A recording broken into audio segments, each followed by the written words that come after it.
Hello, everybody. Hi, friends. Welcome to SnJs Middle Ground. Oh, guys. Yes. Usually the last Usually last Wednesday. Wednesday of the month, but we are celebrating Friendsgiving next Wednesday. Yes, that's great. Oh, I love Friendsgiving. I love the food. So Especially when I'm not cooking it. Oh no. But your mac and cheese is so good. But it's so iconic now. Well, it's iconic. It is. I will give you. It is. I will give We'll you. never forget it. Never forget. I will give you iconic. Thanks. It just does not make it good. It makes it iconic. There's difference. There's a difference. Almost notorious, if you will. Notorious. No, it's great. I love it. Well, anyway, I'm Jeff, I'm Sarah. and then this is SnJs Middle Ground. So it's a whole different America since the last time I've seen you. it is a whole different America. It's real different. Yeah. Well, Tides have changed. have they? Have they ever, y'all? Tides have changed. Go on. Yeah. Go on. Yeah. Stuff happens. Yee. Welcome to America. That's how I feel. I'm here with my glass of whiskey as always. So Jeff, if you haven't noticed, has had braces for almost 2 years, and was it yesterday? Yesterday, he finally got them off. Got my braces off. So on live on stream, I'm going to eat my first sour bright crawler in a year and a half. And for those of you who don't know Jeff, those are his favorite candies. So the fact that he has gone so long without one is kind of crazy. It's almost like I can give up alcohol. Oh. Are they like you remember? Pretty good. Are they really like you remember, or is it like do you feel nostalgic? Do you feel happy? You don't seem happy, if I'm being honest. Pretty good. Yeah, the reaction is lackluster. It's just like you build it up in your mind, and you finally get it. You're like, just like if you drink alcohol again, you probably be like, Or like when people meet me for the first time. oh my god. Okay. So we got to see that. Thank you for sharing that. But no braces. that's good. And Patty got him cute teeth balloons. I thought that was so cute. Look at them. They remind me, if anybody's watched Fairly Odd Parents, my shiny teeth and me. My shiny teeth, my shiny teeth that sparkle. They're so good. Teeth. It's so good. We had a teeth party yesterday. I got to choose anywhere I wanted to eat. What did you choose? I chose wings. I wanted wings. This was the first time I got to eat wing off the bone in a year and a half. Oh, well, where'd you go? We went to Bubba's 33. Bubba's 33. Why? It's close. I wanted to go somewhere different, but we wanted to stay in the area because we met my parents. Because why have your parents? We met my parents. They live in Marico, and it was like 7 o'clock, so the traffic was really fucked. All right. So we met right there in the middle. And Bubba's 33 does have some really good wings. Do they? They do. I think I've only been there once. They have good wing flavors. Like, What kind of wing flavors do you like? Half the battle is the wing flavor. I like spicy. I only eat one kind of wing. And that is mild Honey barbecue. Honey barbecue. Yeah. And they gotta be extra crispy. They gotta be. I need the extra crisp. So yeah, half the battle is the flavor, and then the other half is having a good wing. Because I've had some really shitty wings. I call myself a wing connoisseur. You know. Well, you can't really do that anymore because you haven't had wings in like 2 years. I've had wings, but only the wingettes, because I didn't have to go teeth to bone. I missed out a lot of the fun. Yeah. Well, I am very happy for you. You look great. Thank you. I remember when I first got my braces off, that my teeth felt like really like slimy. That was like my first. I definitely do this a lot. Yeah. Weird. Yeah. Well, like, how do you feel like? When I have that little bar in the bottom. Yeah. Well, how do you feel That's like weird. Not having braces and now having perfect teeth? Because beforehand, again, for those who didn't know Jeff, his top teeth were pretty. I wish I had that picture I could show him. They weren't crooked. They were just really uneven. Yeah. Like they were pushed back and stuff. So, you look great. Like, thank you. Yeah, of course. And I know Just, yeah. I had one gripe, but I'm going to have them file this one down. It's yeah, but I mean, other than that. they'll do whatever. Yeah, they'll do whatever. No, they're gonna for what I paid. Yeah, for what I paid, they're You're going to gonna- give me what I want. I'll tell you that. No, I already talked to them. They're like, yeah, because this one looks like it's kind of out a little more. I have it like lowered. You've canines. I wish I had canines. Yeah, like they're really. I This don't one's like that one looks vampire. Yeah, I don't have any canines. I guess this one's like rounded. This one's like sharp. So I want them to look like this one. So it's a little more rounded. I have very small, like chiclet teeth, as my family calls them. Yeah, because they're just so tiny. Chiclet teeth. Okay, Sarah, chiclet teeth ball. Sarah. Sarah, super skinny ball. Super skinny. Yeah. Great. Who is this? Oh, cute. He said, "Hey." I have 2 stays on here that are saying hi. On YouTube. Yeah. Oh, speaking of stays, before we start getting into what I warned my SKZN page that I was going to be very emotional on the podcast today, and this is my warning to you. So. You warned me kind of in there. Yeah, but you know how I can be. But before we get into that, Stray Kids dropped their tour dates finally for the United States, and they're going to be in Orlando. And Camping World? yeah, and that's going to be a bloodbath. We are all very, very nervous. The amount of research that we have done so far is kind of crazy, and we're like devising. I'm not joking, bitch. We're devising a plan, like where I have one account, they're gonna have another account open, they're gonna have another account open, and like we've got all these like tips of like don't have 2 browsers open, and then if you only have one Ticketmaster account, don't put one on your computer, one on your phone, because it'll slow it down for when you enter the queue, and all these different things that we have lined up, and I have like notes taken of like what to do, what not to do, that kind of stuff. It's gonna be like that. It's gonna be really bad. It's Camping World. Camping World's huge. No. Here's the thing, Jeffrey. I'm not sitting in no nosebleeds. Okay, that's. I'm getting that VIP sweat on me experience. Okay, all right. You know what I mean? That's different. Are you hearing me? That's what we're doing for Warped Tour. Yeah. And every time I talk about VIP, it's like I'm VIP for Warped Tour because it's like one of my first. That's like one of my first VIP experience. Granted, when I got my BTS tickets for California, we were floor seats, which was really cool.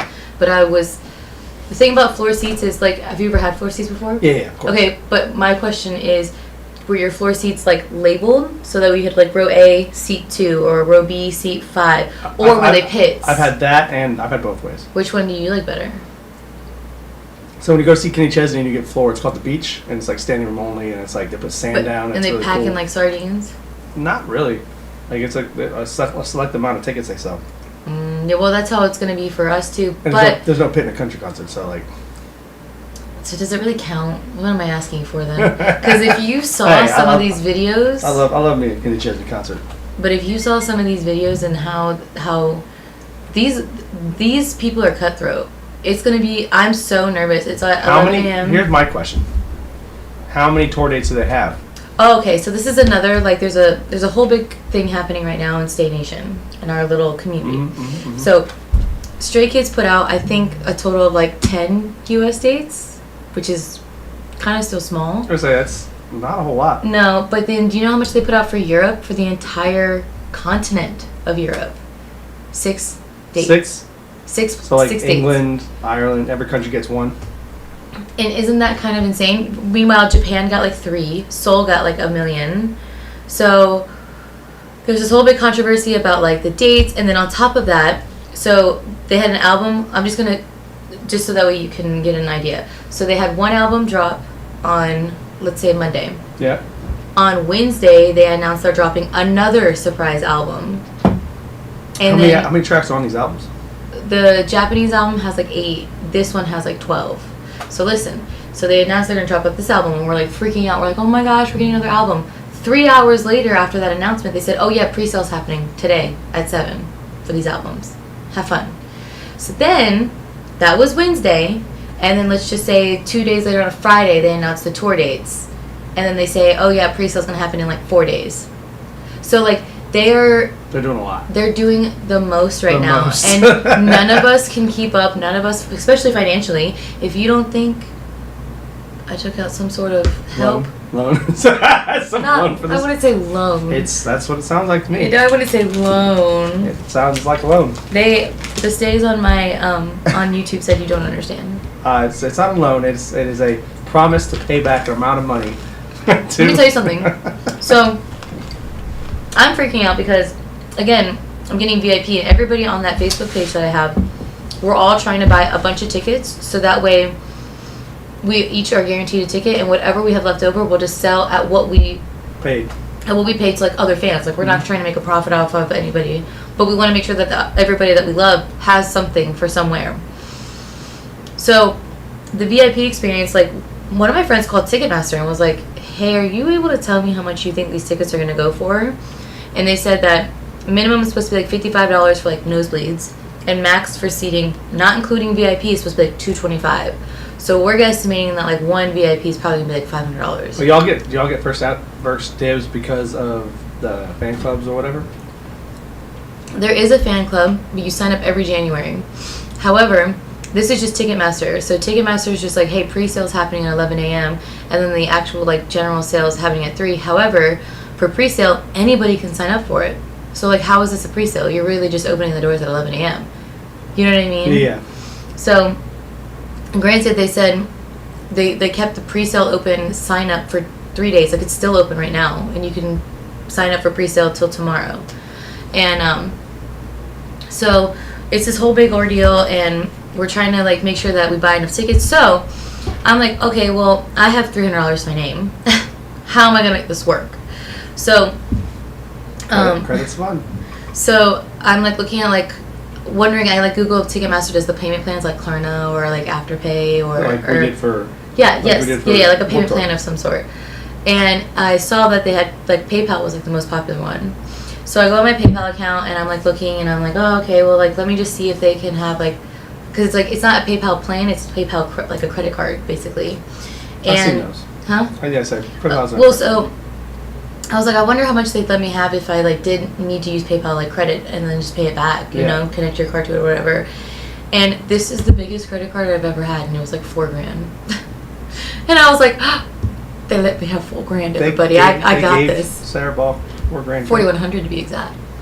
And I said, I got this. I'm guaranteed at least 2 seats right there, depending on what's going on. Depending on how crazy. We're trying, so like every one of us is trying to aim for at least to get 4 seats, depending on, and we all want VIP sound check, but there's 2 different VIP sound checks. There's the one that you are guaranteed a seat, and then there's the pits. The pits, how it works is, or how it's assumed to work based off of previous tours, is there's pit 1, 2, and 3, right, surrounding the stage.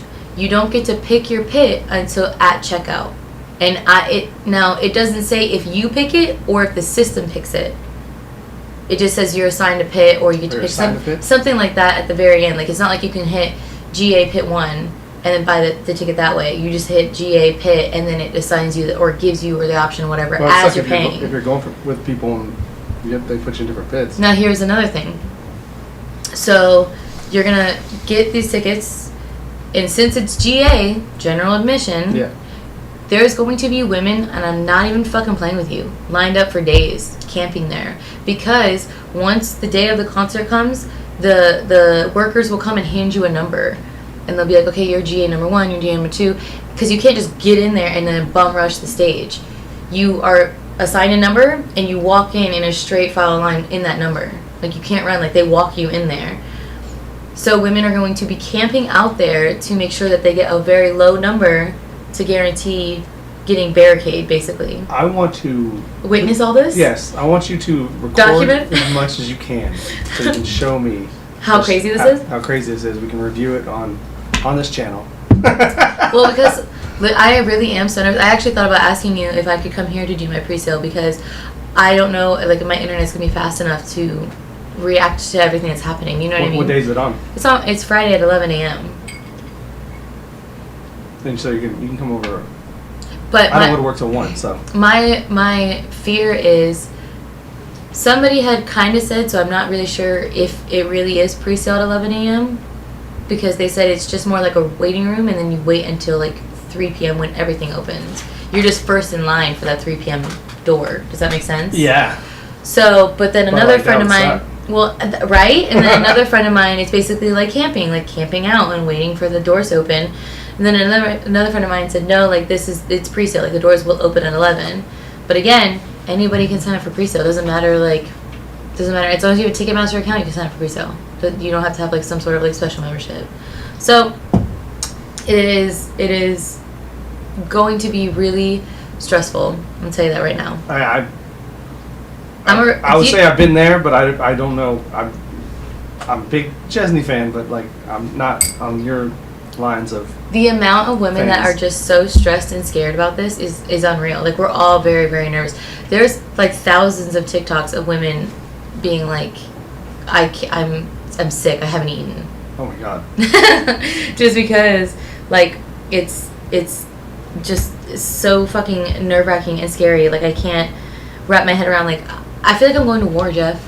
Like I said, I've waited in line for hours for Chesney tickets and for some tickets, WrestleMania tickets. I am 99% sure, though, that pre-sale is going to open up at 11. And So I'm going to be on not- my computer at like 10 to make sure I'm on that website. Yeah. But it's always that chance of like you're just getting fucked over. You know what I mean? So I'm really scared. I'm scared. I'm scared. I'm guys. real scared. But and then I'm also scared that PayPal is like, hey, I was just kidding about that 4,100. It was just a joke. You thought you could have that much? So We were just messing with you. I'm just kidding. I'm just kidding around. Just kidding around. Yeah, I'm just a little like kidding around girl. So anyway, so that's kind of been like the stressor of my week, minus everything that's going on with my grandma. I don't think I've really filled you in much about like what's happening with my grandma, just because I figured I'd talk to you in here. Which, yeah. Have I told you? The privacy of a live stream. Oh, well, I mean, emotions are great, and you're about to see a lot of them. Oh my god. What did I tell you about my grandma? Anything at all? No, you haven't Okay. told me anything. I know she's in the hospital. That's all I know. Okay. So, rewind a little bit. This is my mom's mom. Your mom's Mom. biological mom's mom. Yeah. My grandma is like my North Star. She's like my best friend. We have always been really close. I am her favorite, and I'm not just saying like I'm her favorite. No, like Like you're everybody else's favorite on the stream. but no, like that. I know that I'm my grandma's favorite, and my grandma and I have like a really special bond, and I don't know if it's because I got lucky and I was the first grandkid or not, but so she went to the hospital. I'm not entirely sure why it took so long to put her in the hospital, because my uncle lives with her, so my uncle is very just not really a caregiver, and How old is she? grandma 79. 79. So, she outlived my grandfather by 20 years. Yeah. So, she's in the hospital, and, like, by the time I go to see her, she's, like, very out of it. She doesn't recognize. I walk in the room with my uncle, and my uncle goes, hey, it's, like, how's it going, Mom? And she said, hi, Jeff. So she recognized Jeff. And then Jeff goes, do you know who this is? And she, like, looks at me, and she goes, yeah, it's Karen. And I was like, out of all the names you could have picked, you picked Karen. Do you have anybody in your family No! named Karen? Oh, I don't even know a Karen. Okay. None of us know a Karen. The nurse's name wasn't even Karen. I checked the board. So, I was just like a little distraught by that. Sarah Karen Ball? No, we're not doing Is that a thing? No, we're I not. feel like it should be a thing. No. Don't do that to me, please. I'm in a very distraught time in my life. So that was kind of like my first experience of like, oh shit, like her mind is like slipping. Mm-hmm. And then she was kind of coherent here and there that day. That I was only there for like an hour or two, and then I drove all the way back. She's all the way in Newport Richie. And then on Saturday I called out of work, and I was literally at the hospital for like 6 hours with her, just sitting chilling. And it's just she's not really responding to the things you say, or like something that was really difficult. Yeah, but she was okay before this? Dude, I had just called her right before November 1st, and we were having a normal conversation like nothing had happened. Do you Like, think it's the her drugs- decline- Do you think it's the drug that she's on? No, because nothing's changed. Nothing about her, like, eating habits, like medical things have changed. This decline has been so rapid, it's kind of crazy how fast it's going. So fast forward to Saturday, and she's still like not really responding very well. She's not eating. She won't eat anything that they bring her. I use the restroom that's in there. I walk out, and she looks at me and she goes, "Oh, hi, Jenny." And I was just like, "Grandma, it's Sarah. I'm Jenny's daughter." And she's like, "I didn't know Jenny had a daughter." And I was like, "That's cool. That's a really cool thing that you just said. That's really fun that you said that." So that was like really like difficult. And then, I'm texting my family about it because I was there. You didn't say like, well, she didn't know either. I did make that joke. Did you? But not to my grandma. Okay. I made that joke to somebody at work. That's something you guys have in common. Oh my god, I've heard this before. Anyway, so I'm texting my family about it and just like how it sucks that she like remembers Jen even though Jen hasn't been around for like a decade. Yeah. And my family like texted me back and they were like, "Hey, so like weird question, like would you feel comfortable pretending to be Jennifer and apologizing to grandma to let grandma have some peace of mind?" And that's wild. I fucked up. Well, I understand where they're coming from. Like, they want grandma to have peace of mind because grandma was always really sad, obviously, that her daughter is such a piece of shit. You know what I mean? Because when my mom cut me off, she cut everybody off. Like, it wasn't just me. She cut everybody off. When she thought you were Jen, she was happy to see you? The first time she thought I was Jen, she was scared and nervous. And my uncle was there, and he had to, like, talk her down. And I had to show her my tattoos to show her it was me. And then the second time is when she said it all nicely and sweetly. And I think that's, like why I think she's declining even more, obviously, because like she gets a lot of anxiety when she talks about my mom, but now she was saying it sweetly as if, especially if it was 30 years ago before Jen even had a kid, I'm sure my mom wasn't too bad to her. You know what I mean? Yeah. So so they asked me that, and I don't know how I feel about that. I don't know. Yeah, like if you did it, it would make everybody else happy.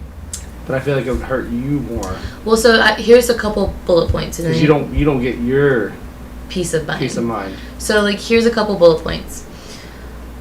I understand why it's being asked of me. Yeah, of course. You know what I mean? I'm not like that like angry about it. And it doesn't upset me. It just makes me feel weird. And yeah. I'm not like angry at anybody, right? Bullet point number 1 is if she clearly doesn't remember that there's any strife between her and Jen, and that she, for whatever reason, might think Jen is around, and I do this whole peace of mind thing, what if the next time I see her, she doesn't remember it? Like, I'm doing this for no reason, because tomorrow she's going to forget about it. Do you know what I'm saying? Well, then it's just a wash. If that happens, it's a wash. But then doing it for me had no purpose, and I did something that I didn't like to do. Yeah. You know what I mean? For no reason. Like, there was no, like, I did something I didn't like, but at the end of the day, it gave my grandma a peace of mind. Do you know what I mean? But at this point, do you really think that you're going to give your grandma a peace of mind? No, because... Do you think she remembers well, so... the reason why she doesn't talk to her? I don't think she... I don't think so, because... So yesterday, they moved my grandma into hospice, which I thought they were going to do today, but whatever. So they moved her yesterday, and I drive all the way out there, but I drive to her house first because, like, as you know, like, I'm the one that's having... not as you know, back it up a little bit. Sorry. My uncle is not a very responsible adult, doesn't have any bills to pay, hasn't paid any bills in forever, hasn't held a job in like 30 years. Like, that was the one we met at Comic-Con? Yes. Okay. Cool guy. Cool, yeah. Just not an adult. You're more of an adult than he is. Crazy. And that's crazy. Crazy, right? I will eat a bright crawler to that. Yeah, I'll have a little panda. Yeah, I'm gonna have a candy for that. Because that's fucking nuts, right? Cheers to that. And another thing, guys, I'm also keto, so eating these sugar things is really wild. Oh, that's right. I forgot about that. I'm cheating. You are cheating. Yeah, my braces off. No, it's a celebration. I have a whole pizza in there. Yeah, I know. What kind of pizza? The best pizza. That doesn't answer my question. Hear me out. I'll dial this up. Best pizza. No marinara. Pesto base. Pesto based. Pesto is amazing. Is it even pizza? Mm-hmm. It sounds like you're having garlic Bacon, bread. pineapple, pepperoni. Amazing. Where did you get this? Melon mushroom. Was my number No, one. I hate melon mushroom, and everything you just said is gross. Everything that just came out of your mouth does not sound like pizza. It's my favorite pizza. It's my favorite cheat meal.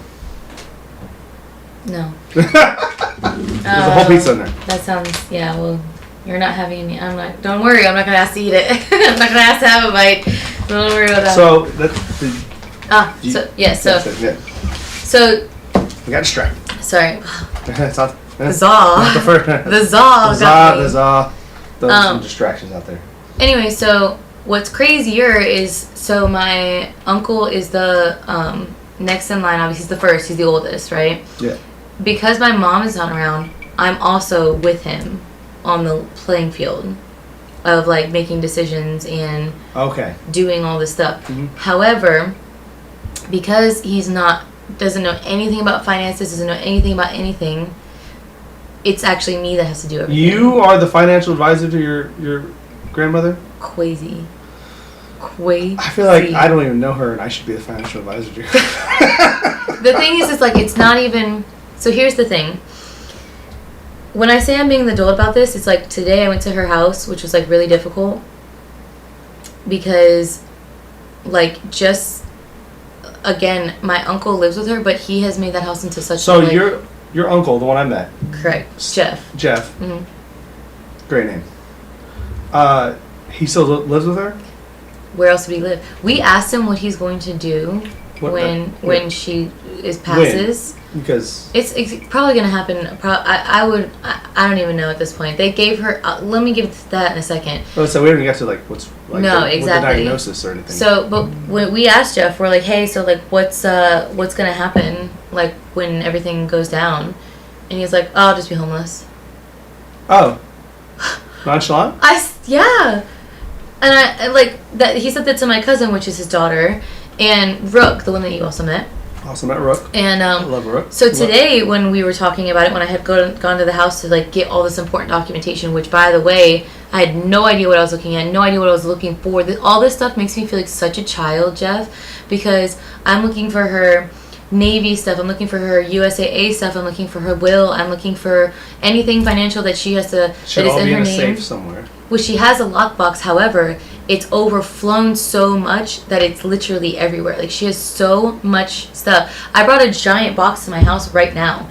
And on top of, like, having to find all those financial things, I also have to find, like, stuff when my grandfather passed away, like, for his plot and stuff, because they're together. And, like, I have to... What she said was 20 years ago. Yeah. Which is... I can't remember, like, last week. Let alone what happened 20 years ago. Yeah. I can remember, like, I can remember what happened yesterday. Yeah, I can remember, a year ago. So we're sitting down and I'm finding, like, all this years. paperwork. And mind you, Rook is, like, my right hand right now. Like, Rook and I... What? I'm trying... 20 years ago. We're aged 20 years ago. Me? Yeah. When my grandfather passed, I was 12. So, can you remember anything when you were 12? And 20 years... Well, 20 years ago, I would have been 10. So, it's like 18 years ago. I say so... Okay, because he died in 2008. So, I was 21. Remember nothing.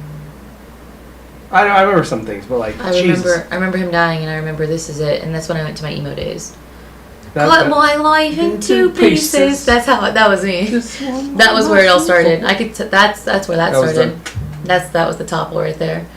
And granted, here's another cool fun fact. Great music comes with that topple. Well, and that's probably the best music. And a really good sense of humor to dark things. Yes! And a really good defense mechanism. It's probably the best one. Dude, fun fact. This would be... My grandfather died on my birthday. So did my great-grandmother. And if my grandma makes it to my birthday, which is only in January... I was going to say, it's not that far. We always make a joke around my birthday about, who's next? Who's going to go next? And I swear to God. Sweet. I swear to God, Jeffrey. Sweet. I swear to God. Sweet. I then will be convinced that I am like the angel of death. And I'm like, I should have more powers than this, right? Yeah, I should have more powers. You should commune somewhere for this. Like, Someone pay me. Like we play D&D, you know, like so you should probably find somewhere to summon. And remember how I told you I kind of like I feel like Jinx from Teen Titans? Yeah. That's another reason as to why, you know? So, Anyway, as I'm going through all this paperwork, I'm talking to my uncle and I'm like, hey, so like what is the plan? Like what are you going to do? And he goes, I think I'll be a traveling monk. And I said, I'm being so serious. Like what are you going to do? The house. Okay, let's start. Let's start. The house paid for? So the house, she still is paying mortgage on it. So, what happened was when my grandfather passed Where's away. it at? It's in New Richie. Okay. When my grandfather passed away, they had a house that they had built together, but she couldn't continue to pay for it because my mom had asked my grandma to refinance that house 3 different times and give my mom that money for my mom to have a jacuzzi. That's responsible. And my grandma did it for my mom. I'm not going to say it sounds like somebody that I know. I'm not refinancing my house for a jacuzzi. You don't have a house. Oh, I feel like you would refinance it right now for some Stray Kids tickets. Stray Kids tickets. I'm just saying. Now that's important though. It sounds. A jacuzzi is forever. Stray Kids tickets is for one night. Huh. One night. And that memory lasts forever. And I'm also going to meet my K-pop husband. Oh. Well, then that is going to be worth it. Okay. He'll pay me back. I'm just saying. Sounds financially irresponsible. God, my mom really was bad with money, just like how I am. Oh. Just how I am. No, it is. I have qualities of my mom. I really do. I look like my mom. We're like twins. I have my mom's like. So that was one of my questions earlier. Is like, how much do you look like your mother? I can show you. Hold on. That your grandma, like you said, if it's like eerily similar. It is. It's. I mean, that's not bad then. I wouldn't take that. No, I do. I really do look like my mom's twin. People like used to think. To be honest, my mom looked young a while back. Now she doesn't, obviously, because she's aged because of guilt and shame. But the people used to think we were sisters. But my mom also had me really young. So you know how people that have kids a little bit later in life or earlier in life. All right, let me find it. All these are Stray Kids. Excuse me. I have it under my favorites. Next to all my Stray Kids stuff. Wow, I have a lot of favorite Stray Kids stuff. Oh, weird. I'm shocked. Look at my face. It's the face of being shocked. That's just crazy. Let's see. Anyway, dude, I have a video. This is a side note of Cohen in my video in my Ring camera singing all the things you said, with Caitlin and Scarlett, and they're in my hallway screaming that, and I'm like, guys, it's 4 a.m. and I live in an apartment complex. Please, for the love of God. Please stop. Yeah. So, here. Okay, so this is my mom and then my half-sister. This is my mom's other daughter. But I don't know her then. Like, okay. This was like maybe like 4 years ago or something like that. Somebody sent me that picture. I mean, obviously now she looks nothing like you. Mm-mm. Because I am just all around better. But that one right there is my third sister. So okay. There's but back in the day my mom and I were like twins, but obviously again she's aged because of guilt and shame, and you can't really do anything about that. It's not my fault. Not your fault. No, really, for real. Oh, here. This was my mom and I's driver's license when we were together. When y'all knew each other? When we knew each other, yeah.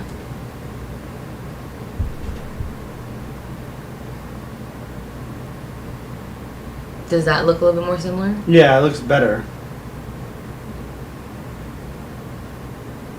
So I look like my mom. Different chin, different nose. Well, I was just about to say, so I look like my mom, except I have more... Different eyebrows. I have bigger features. If that makes sense. Like, my nose is bigger, obviously. So Chin's more defined. Her chin kind of like disappears in her. Oh, well. Jennifer No Chin Ball. Oh my god. I'll give her nicknames? I mean, I can give her a lot of nicknames. No, we're not doing that. Oh, all right. Anyway, rewind it back a little bit. All right. Middle ground, Middle ground, sidetrack. yeah, These so- are middle ground. Hey, we're still streaming. Side notes. As I was saying, I feel like such a child having to deal with all of this stuff because, Jeff, I know nothing about nothing. Like, I have to plan a funeral. I have to then figure out the finances for the funeral. Eventually... And nobody else in your family at this moment. Both... there's only two. It's Jeff and Rook. That's it. That's it? And That's it. Is Rook helping at all? Well, like I said, Brooke's my right-hand man. But it's me being like, hey, this is what we got to do. These are the things, these are the facts, and she's like, okay, tell me what I need to get done, and I'll go do it. That's how this is going, you know what I mean? Once again... Her husband, though, is amazing. Whose husband? Rook's. Rook's husband? Rook's husband's amazing, and Rook's mother-in-law, when we used to go visit my grandma today in hospice, was actually there. Her name's Robin, and she... My, I guess, cousin-in-law, I call him my brother-in-law because he really is, like, we're that close. Him and his family are so amazing, and they take such good care of us. He was the one when my grandma got stranded in, like, when it flooded and the fucking army trucks came for everybody else but my grandma. He took his big-ass truck there, and he drove it up there, like, no problem. Like, he's, like, a 6'3", huge dude, and he is so good to our family. Is the truck big enough to get there? Yeah. I wonder who you voted for. I don't think he did. I don't think he did. I don't. I think he did. I don't think he voted for him. I'm pretty sure he did. Anyway, so he's been taking really good care of us, and he's kind of really pushing for us though to make all these plans because It's coming. he's like, it's coming, and when it does happen, he's like, I want you guys to just mourn and not have to worry about, because once it happens, we're on a timeline because of absolutely the body. Yeah. You know what I mean? So, I think it makes me really emotional though because since I am basically planning for it's terrible. Huh? Planning for it's terrible. Oh yeah, but I think it makes me like emotional because I feel like a child. I've said that plenty of times now, but also because this is shit that my mom would have ate up. She would have gotten this all taken care of. She would have found exactly what we needed and all that paperwork. Like, Jeff, I'm shitting you she not. She would have like, ate it up? Like, she would have took care of it. Like, she would have ate that shit up and swallowed it, spit it out. Because that's the type of person my mom is. She would have gone in there, got the paperwork we needed, done all of the stuff for the funeral. She would have been so prepared for all of this and ready to go, splitting the finances already before my grandma even goes. Just because she was going to get a piece? Huh? Just because she was going to get a piece? That's not necessarily because it's just my mom's personality. Like, my mom would have planned the funeral and then put my grandma in a wheelchair and been like, is this how you want it? All right, cool. And then put her back. I'm very confused about this. Like, you're speaking... My mom has good qualities. So you're speaking of your mom like she's actually, like, has her shit together. But everything you've told me... sounds like she doesn't. No, what my mom is really good at is in times of turmoil, she is able to... There's something in her where it's like a machine. Well, that's because she has no emotion. As we found out. Yeah, so... But still... The lack of emotion makes it easier to maintain situations of stress and not have to deal with what you're dealing with because you actually have emotionally invested in something. She's not emotionally invested in things, so she can just do it. Yeah, I think in this... But that's still a reason that upsets me because these are decisions and stuff that I should not be making. Like, this is stuff that she should be taking care of. You know what I mean? To be fair, with what you told me, you should be making it because you said she was your she was like my best friend. Person. She was your best friend. I feel like you should be making this, and I feel like if your mom was making this, you'd be mad. Imagine if you will, your mom comes back in and starts making. Just imagine, and starts doing all this instead of you, and comes in there and just like starts making all the decisions, start doing all this stuff and all like what she's supposed to be doing. Would you be happy? You'd be so fucking mad. I don't know. I don't know because when she took care of my grandfather's stuff and she got all this shit done, like it was nothing. That's 20 years ago. Right, but I just... Would you... I don't know, but I don't know what she could have done necessarily because the will has it very clearly stated. Even the will with Jen in it. Because now we have a will that doesn't have Jen and that's the final will. But we have a will that was prior to that where Jen was in, obviously. Yeah. Both wills have everything equally portioned out. It's just now this will has thirds instead of fourths. Does that make sense? Yeah, I watched a lot of Lifetime movies, so like.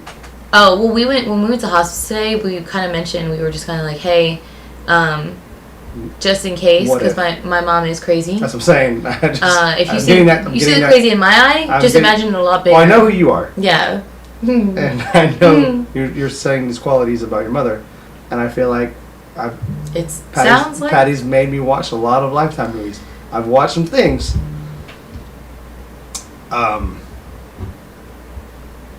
But none of that, all that aside, like you, I feel like, should be helping, if not spearheading this. Besides Jeff should be a lot more involved. He should be actually the most involved. But the way you speak about her, I feel like kind of is something you should be doing. But all of this stuff isn't necessarily planning to like my comfort. It's taking care of all the legality of everything. Oh, I know. And I'm just like, because I've lost every grandparent I have. Dude. My cousin and I, we walked in to go do all that paperwork to look for things, and like I shit you not, we only looked at a fraction of paperwork. I have a box that I think might be beneficial to us, but I have to go through it all and actually read it all now. And Jeff walked in and he was just like, God, I'm so glad you're doing this because I have no idea where to start. Did he help? No. I don't know where to start. Pick up a box. I asked him to get on it. I said, I need you to get out. Because I was like, this is so overwhelming, and I feel like I'm growing up 10 years right now in this situation that I do not have time to coddle you and tell you I don't know what the fuck I'm doing either, dude. And if you're just going to stand there and just talk about nothing that's benefiting this right now, and I understand that it's your mom and you're losing your mom and this is not fucking like easy, but I almost spat this out. I almost be like, your mom's leaving because she's dying and she doesn't have a fucking choice. Like, my mom left because she wanted to leave and there's a choice. No. But I was like, I understand the grief. No. I understand the grief. Like I said, Jeff, my biggest takeaway of this whole situation is that I'm the adult in my family. Well, not even that. Crazy. I feel like Jeff needs to be healthy. Like I just don't. I just don't understand. But that's me, and if my mom was passing, like, I'd be losing my shit. Well, also, but the nonchalant, like, you lived with this person, and she's let you stay there and all this stuff, and it's fine. She's been taking care of you since I was born. I was born. So it's fine. And that's the way it is. That's the way it is. Mm-hmm. The new quarterback of the Giants still lives with his mother. What? Yeah. Wait, does the mother live with him? No. So he's Italian, and he never left his mother's house. His name Tommy DeVito. Why would you say this out loud? It's national television. It's national news. Like, why would you say that out loud? It's actually brought him more fans. Because his name, he loves his mother so much. They call him Tommy Cutlets. Oh my god. Because he goes, why would I leave my mother? She makes the best cutlets. Like, I'm not gonna. Oh my god. It's literally, it's the craziest thing. And he's now the starting quarterback for the Giants because the Giants just sat their starting quarterback. So the Cowboys I saw. Well, Dak is done for the season. Mm-hmm. Both the Giants and the Cowboys are both their season's over. Anyway, already. So the Giants sat. The Chiefs lost to the Bills. They did. Crazy. Yeah. So the Giants sat Danny Jones because they can still trade him, and then if he gets hurt, he still gets paid. So they want not going to because our season's over. We're the worst team in the league, and which I'm cool with. Worse than us? Yes. And like as a Giants fan, that's hard to say. Since I've known since 6 years old, I'm cool with being the worst team. We're going to get a good quarterback in the draft. You haven't always been the worst team though. The Giants have really had a peak. Oh, I know. Oh, okay. But this year, we're the worst team in the league. Ah, okay. I thought you meant we're gonna get a pick between the two best quarterbacks in college football, and we're finally gonna get a good quarterback. Ah, okay. I thought you were saying the Giants have always been terrible. And they fucked this up, I will disown the Giants and never be a Giants fan in my life. You'll go back. Well, here's the thing. Fun fact. Tell me. The Giants have never had a black quarterback. In the history of the Giants, they never had a black starting quarterback. Okay. So. I don't understand. Is the quarterback now African American? No, they're all white. Okay. But the two best quarterbacks in the draft, black. Oh. Cam Ward, I think, is the best quarterback in the draft, 100%, from Miami. And then you have Shedeur Sanders from Colorado, from Deion Sanders' kid. Are you saying if they skip those two to get Carson Beck, the third best quarterback from Georgia, it's going to really just solidify. I will literally, I will throw all my Giant shit away, and not be a Giants fan. Because that kind of seems gross, doesn't it? It's just gross. Yeah, it's just really gross. I will disown the Giants and never ever, like I said, you're one of the oldest franchises, and the fact that is a thing is very weird. Unbelievable. It's very weird because the only franchise out of all of them, and if like you have a chance, like we're gonna get a new quarterback, and you have a chance to get the best one. You have the best. Like I said, Cam Ward. Why would you skip over that? Cam Ward is already NFL ready. He's 6'3". He has an arm. He throws sidearm when he has motherfuckers in the pocket's nasty. So like, but Shador Sanders is Deion's kid. He's really good too. If you pass both of them up, and you fuck this up, it really shows. Like this solidifies like what the everybody owner, already thinks. Yeah, like it needs to be in the forefront of ESPN and all that shit. Like it needs to be like televised about what they're fucking doing. Terrible. Yeah. But anyway. Well, I'm glad that makes me that you're like very serious about that kind of stuff. Yeah, I will disown this organization. And then go to the Bucks. Cowboys. I've never in my life. I'm born and raised in Tampa, so I will be a Bucks fan. Yeah, I don't know why you're a Giants fan. I'm always a Bucks fan, but I've been a Giants fan longer. Why? Why are you a Giants fan? Your family's not from there. No, hell no. Both my parents are actually from Ohio. Yeah, so what's going on? My heart is in Ohio. Well, you know my video game love. So when I was a kid, we had Tecmo Super Bowl, and my brother always picked the Bucks. And my brother's. Oh, because we're here. You met my brother. You met my brother. He's an asshole. And he, like I said, he takes a lot of credit for raising you, and I'm like, what's the age difference again? He used to beat my ass a lot. He should take credit for who I am today. He does. Which is half like you shouldn't take credit for because you're an asshole. But he wouldn't let me. Like I couldn't play with the Bucks, so I always picked the Giants. I became a big Lawrence Taylor fan, a big Rodney Hampton fan. Like this is early '90s. I was fucking 7. Mm-hmm. So I just got all these jerseys, and I was like, I'm just Giant, and I just watched Giants, and like just grew up watching the Giants. Mm. It's kind of like how my dad was born and raised in Iowa, so he was a Hawkeyes fan. Of course. He then was a diehard Steelers fan because they had the same colors, and when he found the Steelers as a kid, he thought they were the same. He thought, oh, the Steelers are from Iowa. I love that. So. I mean, I hate the fucking Steelers, but I love that. Like in my house growing up, there was literally. But I like the Hawkeye stuff. Literally, when you walked into my house, we had really high ceilings, and on one pillar it was all like Cowboys shrine, and then this one was all Steelers shrine. This was my family growing up, my mom and my dad.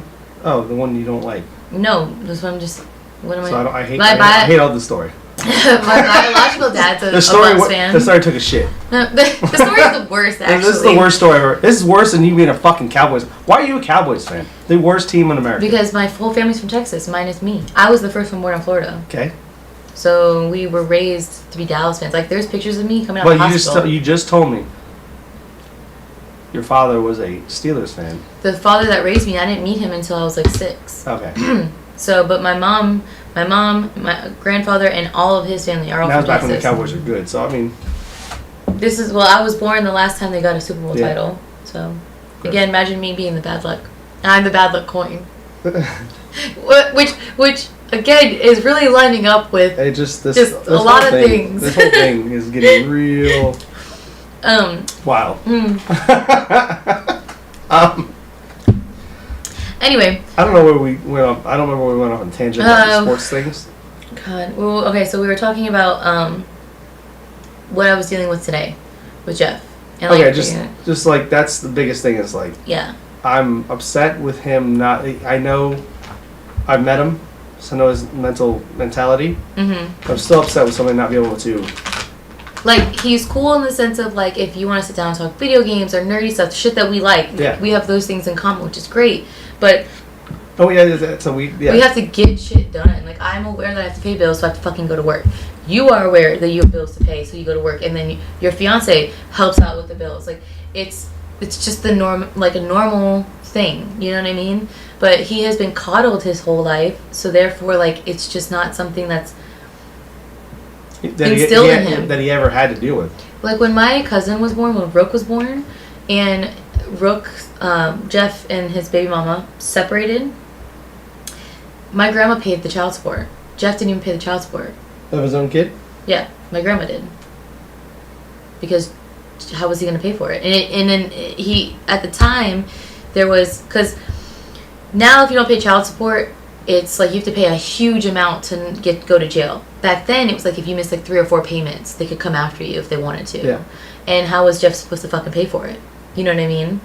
So, it's just... And another thing about it is, I think... So Jeff's obviously grieving, and I think he's getting more emotional every time I see him, which is totally normal. That's totally fine. That's This is not what I'm badgering him about. What I'm badgering him about is I also think that this is giving him a sense of a feeling of what it feels like to be an adult, because he's like, I make all the decisions. I'm controlling this, and this. You also have no repercussions for your decisions if somebody else is paying your child support. Yeah. Dude, I walked into my grandma's house today. Make sure you want all this on... Who cares? Okay. I clearly do not care. Okay. I walked into my grandma's house today, and I was just like... the feeling of her, she's never going to be back in that house again. Like, she'll never walk through that door again. Is... Like, I feel bad for Jeff because he's still living there. So it's a constant reminder. And Jeff, like, keeps the light on the TV on of where she normally sleeps still. Because it's like I am truly scared and nervous for my uncle when this all goes down, because we're gonna have to redo the entire house. The entire house is like a hoarder house. I'm not even fucking playing with you. It has gotten so much worse in the past 2 months since I have actually walked on her door. It's unbelievable. And we're gonna have to pay somebody to go in there, or like, you know how you can sell a house that's like a hoarder house anyway, so the bank will just buy it and then they'll do all this shit and then sell it for more. Like, we might just have to do that because it's called foreclosure. It's so fucking bad, dude. It's so bad. And I just like dealing with that too, like thinking about having to deal with that. And then I just got the paperwork today as to like what kind of like what are our funeral options, how much a casket costs, how much. It's like $8,000 for a funeral. Well, we found like we called 3 different funeral homes because we don't have to call every fucking one in the county. You know what I mean? We just gotta call a couple and get a price range. It went from $5,200 to like $6,700.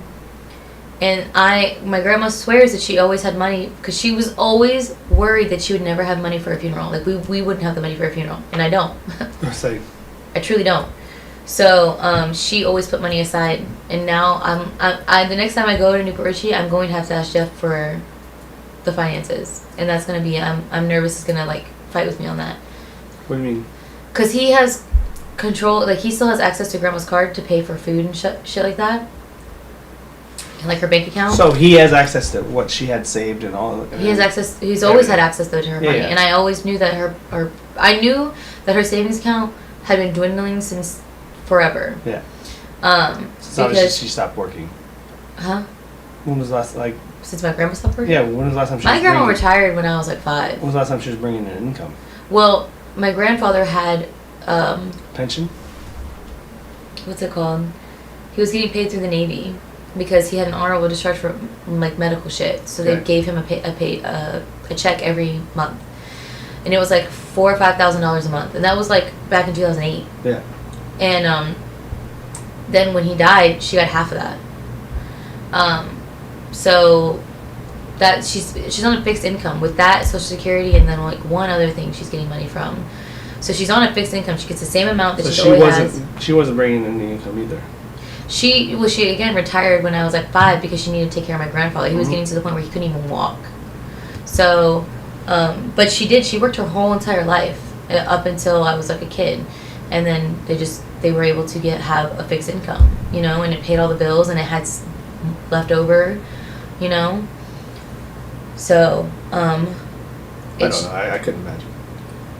Dude, it's like, cause I've had a job since I was 15. I've had a job since I was 15, and in high school I had 3 jobs at one point. Yeah, so I just can't like wrap my. I think for me again, it's just I can't wrap my head around like that I'm the one that's doing everything. Well, what it sounds like. Believe it or not, go ahead, say it. You're the most responsible and the most well. You can't even say that with a straight face. I'm in a time of I'm grieving right now, and you're laughing at me. You can't even say it with a financially responsible of the situation. Responsible, but the most responsible in all these areas. Yeah. No, I have to hit all these marks. But the funniest thing is with finances. It's not because you are responsible. You live on your own. You have a job. You all do all that stuff. I survive. You survive, so you're responsible. But just financially, we all know that out of all of us, you're the worst. The worst. Yeah. So the fact that you are, and it's not even, it doesn't even sound like it's close. What? That you're the most financially responsible. Both of them don't have bills to pay. Both of them, they both don't pay their own bills because Rook doesn't work. She's a stay-at-home mom. You know what I mean? Yeah. Yeah. So, because my cousin-in-law, he makes plenty of money for them and stuff, but it's not like Rook doesn't want to work. Rook is like trying to be a tattoo artist, so she tries to take every that's why I met her. So Rook loves working. It's just hard because she has kids. You know what I mean? So it's not like she doesn't want to work. So it is a job. Yeah. Oh, being a parent. 100%. Stay-at-home mom is a job. Yeah.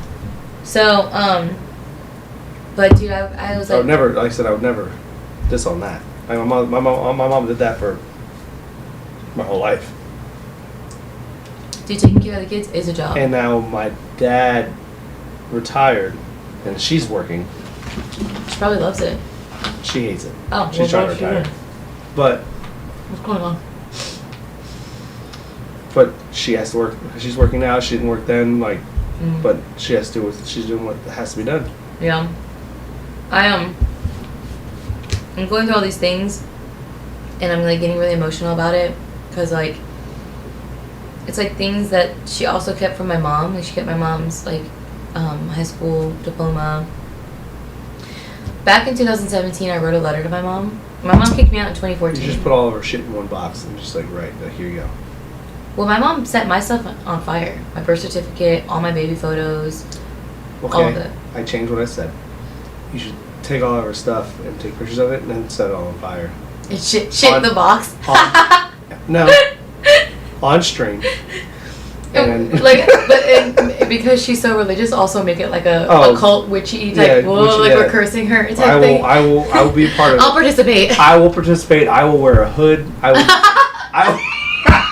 put on the witch's hat. I will do some satanic shit to make your mom uncomfortable. All I want to do is make this bitch uncomfortable. Just for the shits and gigs. Just for the shits and giggles. I will do whatever you want. Oh, God. To make her feel uncomfortable. I will be on your side on this one.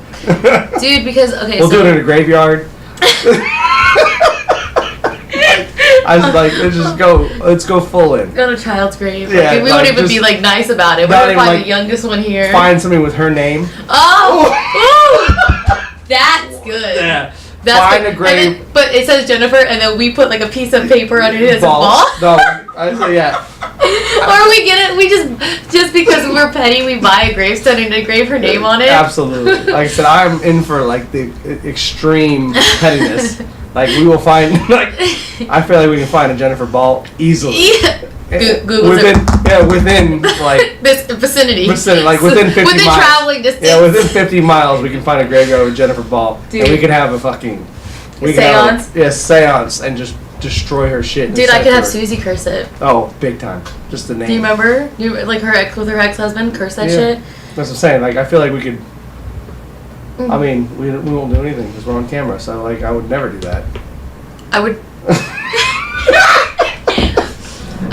just say to lighten up your mood. Curse somebody's life force and actually to lighten up your mood. If you do this, just put this straight hair over your face, over your eye. Where are you? Get some real Felix vibes over there with that hair. Oh, I look like Felix. Yeah, so you got the. I look like Felix. You got the Felix, the white hair going. Can I show you something? Oh my god. Let me show you. Get some real Felix vibes over there. But dude, Felix has been. Hold on. I don't know what that means. Remember how I told you there was the first album and then the second album? Yeah. The second album, they just dropped all the concept photos, meaning like they just dropped all the like photo shoots that they've done for it. And this was one of Felix's. I just sent it to you.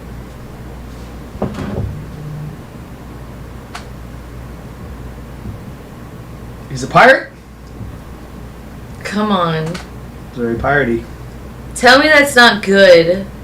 It's Rune's colors too. See, I feel like I feel like he watches the stream. Wow. Well, I mean, they do. They're trying to keep up with me. I feel like they watch. Well, they are. I mean, You guys think I'm playing when I keep saying I'm manifesting something, but look how far I've gone. Micah the other day like actually admitted, he was like, yeah, like it's kind of crazy. Like you started manifesting something and now like look at all these things. Well, when you manifest something and then you actually like try, that's a huge thing. And I'm gonna get it. Yeah. You guys wait. Our lives are gonna change forever, bro. So here's another thing. I told you that Stray Kids was coming to Orlando. So we are actually trying, like I'm putting this out in the universe, to, at the end of every Stray Kids show, they do like a fan-made like thank you video. And we're trying to score that. Like SKZ Nation is trying to score being that person that puts all the videos together and gets, because it's the venue that picks it. Not Stray Kids. Not them? No. I mean, obviously. It's like, it's not the venue, it's like Live Nation. You know what I mean? Like I would think it'd probably be a publicist or something. Well, regardless, we have emailed. That's because they have videographers. Oh, they have everything. But the point of it is that it's a fan made one at the end. So they sit at the end of their show and they just sit on stage with all the fans and they watch these videos and they like cry or whatever and we've already emailed people about it and I'm telling you we're gonna get it. We are. We're probably the first one to ask about it. We're very passionate about it. Like our page has grown since October when we made this a business, has gone from like 150 members to 730 members, like in that span of time. Do you know what I mean? Yeah. So we're doing the damn thing, like we really are. And because I'm so good at this manifesting shit, I'm telling you when the time comes, because I probably won't even need to buy VIP. I'm probably gonna get backstage because they're gonna be like, wow, this is really tear jerking. It was so good. We want this SKZ Nation to come back here and like be a part of the show because of how good this was. You wait. And then this is how the story begins. You know, they're gonna be like 60 years from now, I met your mother. She was a fan at a show. I mean, you can clip this and be like, that little part right there you just said from our stream. You can clip it and put it in like part of it. Well, you know what? I could also clip if like everybody's okay with it, because they love you. They like when they come on here. They love hearing that you're learning, and like they just freaked out that you called me Felix. Shut up. Who's at the door? Who's here? Who's here? Definitely, like I said, you definitely get some Felix vibes. You just put like this one from here and just be like, stop, not Felix. We could try to put the video together when you were first learning about it, and like that, it's like spreading. Like we're spreading the joy and the good message of Jesus Christ, our Lord and Savior. I said, plus Felix will learn who I am. You know. I can meet him, you know? But hear me out. Hear me out. But hear me out. Hear me out. I love that you love him so much. Makes me so giddy. Makes me so happy. Anyway. So I'm trying to get your mind off the shenanigans that's going on in your life. It's like, and I'm putting your mind in what the good shenanigans in your life. Like, which it's, dude, I posted on D&D. I posted on my little page today just about that I'm like, you know, going through a lot with my grandma and like, oh, you know what? You remember, I don't think I've ever actually told you this. So SKZ Nation, which is what we're called, has an Instagram page. I don't know if I've ever shown it to you or anything like that.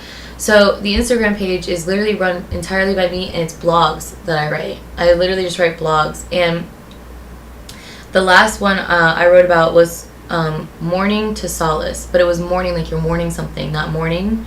And at the end I put that my morning has begun, but I will wait patiently for my solace to set. So it was like sunrise sunset type thing. And in there I talked about how I find my solace in my friends and like being around people. You know what I mean? It gets it doesn't get dangerous anymore. Like I fully trust myself to be sad about something or whatever because of like how far I have come from who I used to be, that I don't feel like I'm a danger to myself or anybody or anything around me. But it is just better for me to be around people, and it makes me feel better. Like I'm definitely that person where I don't find peace or like healing or like when I'm really sad in like nature or something like that. I find it in being with my friends or like people, or like even at work. Like even when I'm with Sly, he can make me cackle. Like, let me tell you a joke that he said. Oh God. On Friday is when I got the phone call about my grandma and her being in the hospital, and not being in the hospital, but I knew she was in the hospital, but we got a phone call and we had to make a decision. The decision was what's making her really sick right now is we found out she has cancer. And it's what's also happening is in her legs, all the arteries are clogged. Every single one of them. So there's zero blood flow to where her legs are turning color. And so the moment you try to roll her over, she's in a lot of pain. Mm-hmm. So we were told you can either have a surgery to help unclog it. Mm-hmm. However, because of her heart and how old she is, she might not wake up. Or if there's a complication, we have to amputate her legs. And my grandma has always had a fear of surgery. She has always made it very, very clear she does not like surgery. She doesn't want them. So the second option was you ride it out and, we could just make her as comfortable as possible till the inevitable just takes over. And I'm like sobbing at the bar. I was off the bar for an hour. I begged the managers to go up there. None of them were fucking listening to me. I was like, go pull the buckets. Like, I have been gone. I already took my 30-minute break. And on top of that, I'm now taking an hour break because I'm crying so much I can't fucking stop. Go tell them to at least pull the buckets for this. And if they want to reopen a new bucket for me, they wouldn't even let me go home or anything like that. I told them, I was like, hey, if I ask somebody to stay for me, I'll come in early on Tuesday for them and I'll still close. And that 2 hours will wash out anyway. Yeah. And they were like, we can't do that. Can't really guarantee. Who said that to me? Yeah. Sam. Girl Sam. And she's not a manager. She's a supervisor. And I was just Vlad would be. Well, that's what she was like, we could talk to Vlad, and I waited in the office for a while for Vlad, and I was like, I can't do this anymore. Like, I feel so guilty having these fucking buckets open still, and I have not walked in that bar in an hour. 2 breaks I think went by the time I got back. But I couldn't control myself because here's why. If we voted for the surgery because we wanted to make sure that she could live a little bit longer, what would happen if I made that decision and she didn't wake up? Or I made the decision, she wakes up, has no idea where she's at or whatever, and then looks down and she doesn't have any fucking legs. Like, how would you feel? You know what I mean? And then obviously you told me her mental state, it's not. She's going to be terrified going into surgery no matter what. I think that's going to just be a reaction that she's naturally always, her entire life, even as a kid, has always hated surgery, some sort of doctor. She's always avoided it. But the other thing is, I think the blood not flowing through her legs is probably messing with her brain, too. Well, so... Because it's all going to go down to your spine. It's all going to be the circulation of blood, and it's all... But your circulation in your body is through the entire body. You're constantly in a circulation, like a nice little flow, and right? Once it stops going there... Once it stops going one way, what's going to happen is the blood's going to cut off somewhere, and it's just going to keep rushing up because it can't go back down. So whatever's got blood cut off is going to die, and therefore, the decay and whatever else is going to just continuously grow. Plus, she's got cancer on top of that. And also, how did we miss this cancer? Because it's literally everywhere in her body. This is another thing that upsets me about my uncle living there. When was the last? Well, that's the thing is we took her to the hospital earlier this year, and I was like, how did we miss this? How was there no sign of any sort of cancer? But the doctor said that it's the type of cancer that can just sporadically show up, and it's really aggressive. So I gave him the benefit of the doubt there because I was there for the last hospital visit, and I didn't hear anything about this. As far as I know, they do all these tests on her and stuff like that. So, it's just... You would think that it would show up in blood. Hmm? You would think that would show up in, a blood test. Oh, that's what I'm saying. You know what I mean? Because your body has to fight it somehow, which is going to cause more... Yeah. Whatever. So, Science! So, we decided not to do the surgery. And finally it qualified her to be in hospice because they gave her 6 months. I don't think she's going to last 6 months. I really don't. And not if she can't. Not if her whole legs are clogged and without. The 6 months was just them being gracious to us, I think. So without surgery, she can't use her legs anyway. So it's just Oh, here was the joke. We started off with Sly making a joke. Oh, God. So I told Sly about this briefly as I'm leaving because he asked what was going on or whatever. And I told him, and I looked at him and I was like, dude, because you know I have a really dark sense of humor, and at times like this I make really terrible jokes. It's the only way I can ha ha ha ha ha ha ha. I was like, dude, imagine if I told you that I had the surgery done and she didn't wake up and I was a grandma killer, and I like had that on my conscience forever. And he was like, sounds like a decision you'd make. And I died. I was like, oh my god, because he's making fun of like the me being dumbass, like dumbassery. You know what I mean? Yeah. And I cackled at that as I'm crying and walking away from the bar. Like, that was so good. That was so funny. I thought it was funny. I don't know. In my situation, like, and if I was in your situation, which I'm not, and has nothing to do, like, to take my shit with a grain of salt because I'm just, you know, your friend. Are you talking about the decision that we're talking about? Yeah. Decision's already made, so, I know. But go on. The surgery could... Very low chance, though. There's a greater chance of her not waking up. Because she also had heart failure in 2015. But, like, the quality of life after, without doing it. Is it... It's not like she would make it any... So, this decision was asked of us before we found out she had before she had cancer. Okay. So, we didn't know at the time that she had even had cancer. And then they don't... What kind of cancer is it? Metastatic cancer. Meaning... They don't. It's so aggressive and so all over her body. They don't even know where it could have started. So there's no way to take care of it. It's gonna take over no matter what. Yeah. Like you could put her on radiation. She wouldn't make the radiation. She wouldn't make any of the chemo treatments. Yeah. So. Well, no, that's more aggressive than. So than today surgery. I found out, because you know again my uncle is up there along with me and my cousin, that he had signed a DNR for my grandma, and. He swears... Somebody that doesn't like surgery makes sense. He swears that that's something that she had wanted. And in my brain, I'm like, I feel the opposite. But it's not something that her and I ever discussed.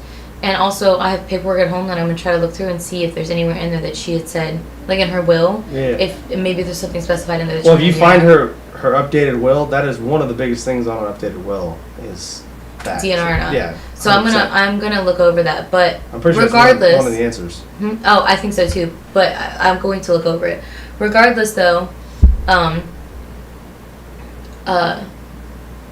Jeff and Rook made a point of like when you let's say she did have like a heart failure moment, they would break her ribs to try to fucking. Of course. You know what I mean? Because they would break my ribs. They would break my ribs trying to like help me and like get my heart going again. You know what I mean? Let alone hers. So that was really hard to hear today too. And then like we brought my grandma like pictures of us. My Rook baked our favorite treat that she used to make, which was like peanut butter chocolate chip cookies. And of course, Grandma doesn't even. She was such a zombie when I was there. She was kind of half asleep, and like I got there, and like I said, Rook's mother-in-law was there, and you know, the mother-in-law is such like a mama bear because they're like Native American too, so there's a lot of like just, but it's just that very much of like wanting to take care of you. Absolutely. You know what I mean? Which is something I'm not really used to. I say it's my family. Yeah, so it's like not something I'm really used to, and just even her hug was very like reassuring. It just felt really motherly too. And I don't know if that was just me being sensitive.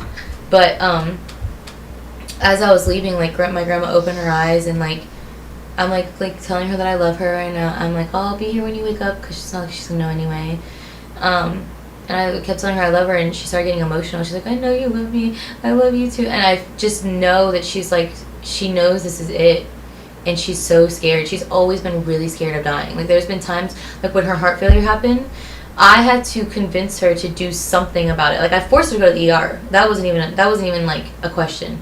But they wanted open heart surgery, and we went through like 4 different heart doctors to get somebody that wouldn't do open heart surgery because my grandma will refuse it, and I can't. If she's able to make those decisions, I can't overstep her and be like, no, fucking cut her open. You know what I mean? Because she's sitting there, she's normal. This was like in 2015, and But it probably would have got a better result. Well, we found a heart doctor. He was amazing.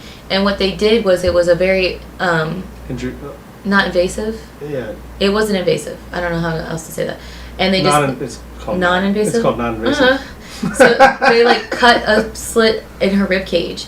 And basically all they did was just drain the fluid that was kind of filling up her chest to help with arteries and blood flow and stuff like that.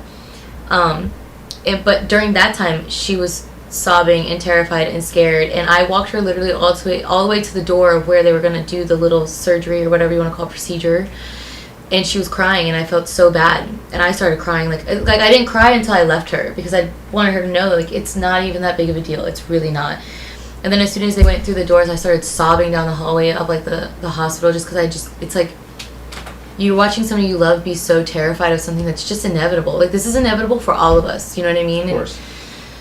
It's no matter just how much money you have, no matter it doesn't even your status, nothing matters. It's coming for you anyway. No, there's no way to outlive it. That's the guarantee. That is your only guarantee in life. And I just, like, you could just see on her face, but, like, her eyes were like very, like, glazed over, and, like, but she was still, like, really emotional and sad as she was, like, saying, I love you, I know you love me, but it was very, like, whiny, and so that was really hard, and to just, like, witness, because, like how do you bring somebody comfort when they're in this stage of they're about to, like, close the door? Yeah. You know what I mean? And it's just like I have no. You just tell them you love them, and you tell them that you will always be with them, and then they'll always be with you. It's like, 'cause I lost one of my best friends who was 36. How did he die again? He worked at the casino, right? Yeah. Well, how did he die? Cancer. Okay. He had colon cancer. He found out. I couldn't imagine burying somebody that young. He found out December 24th. He died February 22nd. Wow, went quick. It was that aggressive? Like, it was already at that stage? It is. It was like stage 3, so it was really bad. But the girl he was married to, her mom basically said they were going to do, like, non-invasive therapy. So no radiation, no chemo. They're going to do, like... He was so young, though. You could have done all that and been okay. Of course, yeah, 100%. But they decided to go with, like, the holistic approach. And he lasted 2.5 months. Wow. Dude, I couldn't... See, here's the thing. Is that we have a coworker that used to have breast cancer. Mm-hmm. And she kicked its ass. She did. She really did. Because medicine... But, dude, not only just, like, did she do the correct procedures, she really took care of herself, and she really put that mindset on her of, I'm fucking making through this, and this shit's not gonna affect me at all. And, like, obviously we all supported her and loved her in any way that we can, and we still do to this day, because you never know, you know? Yeah. But I don't think I could do what she did. Like, but let me tell you something. The difference between the two of us is she has a family, like, she has kids and stuff like that. So, but going through all that was probably, not probably, it was rough on her body, and it probably... 100%. That was probably the worst experience she had to go through at the time. Yeah, but you have family. I don't have kids, and I don't have a husband. Have us. As sappy as it sounds, like, if you were going through that, there's no way that we would let you do that alone. I don't think I would do any of the treatments, because I don't think so. I've thought about this for so long, because I was like... Like I said, I just told you that my friend did the same thing and then died 2.5 months later because he... Was he at peace with any of it at all? No, I mean, he was already pretty bad when they turned down chemo, when they turned down radiation and all that stuff. Mm-hmm. So, like, she was doing it all. Oh, so, but I don't know. I just... I think about it sometimes, and I think, okay, maybe I would, but then it's like, I'm already in my 30s in 2 months. What the fuck does that mean? But it's like, it's not like I'm ever gonna really have kids, or like... What does that mean? Me and Patty are gonna have kids. Yeah, but the thing is, it's you and Patty. It's Sarah and Jasper. You know what I mean? But you're... What would your K-pop husband think of you talking God, like this? God, he missed me so much. You're right. That is... Just stop right there. I just understand, like... That did it. You're right. No, you're right. What would your I'm just saying right now, if this happened to me right now, that would probably be a really tough choice for me to make. You can't meet and marry your K-pop husband if you're dying. If you're Wow. If you're dead. Yeah. Do you hear that, everybody? That's what I'm saying. Like, you can't manifest something and then, like, give up like that. Like, You're right. you're the one that's literally done all this shit. What am I saying? For this situation. And give up like that? I don't know. That's ridiculous. Ridiculous. That's also just stupid, Sarah. Our lives are supposed to change forever? How? If you're dead. How if you're dead? Solid question. Look, I'm over here wearing protective bracelets. What do you have? Because didn't your tiger's eye broke? But I bought another tiger's eye that's blue. Oh, blue tiger's eye is so good, and it's good for your health too. This is really cool. I love blue tiger's eye. Yeah, it's my favorite tiger's eye because I do like the blue. Obviously, I'm a big Gator fan, so I have blue tiger's eye, and then I have orange. What is it? It is. Can I see? Can I try to guess before you look it up? So you have influenced me. So. Oh well, if it wasn't for the group, like all of us collectively, you wouldn't be in a D&D. Oh, that's a big thing too. If I would have never, and my dog is named after your character. Ah, that's right. But I think that was because of guilt, because you were a terrible father in that. Terrible father. Way before that. The only female character and is a girl dog. See if you get it. I don't know because it's such a bright color. I want to say agate, but I don't think I've ever seen agate this bright. I don't know what orange could sunstone. Angel stones. This is angel light. That's white. It's like bright white. Same. Sunstone. I said Patty bought this one. I like the Patty. I bought this one. I like the well now I know for blue tiger's eye. Blue tiger's eye. Because I have a really pretty little tiny piece of blue tiger's eye. I love it. I bought that because I was like, that's my favorite. I love it. All right, so it says. Angel stones. I thought it was something. It says angel stones, handmade gems, semi-precious gemstones, bead stretch bracelet. It's very generic. Let's see. I'm gonna look it up. Bright orange. But I went and bought my tiger's eye because I like that.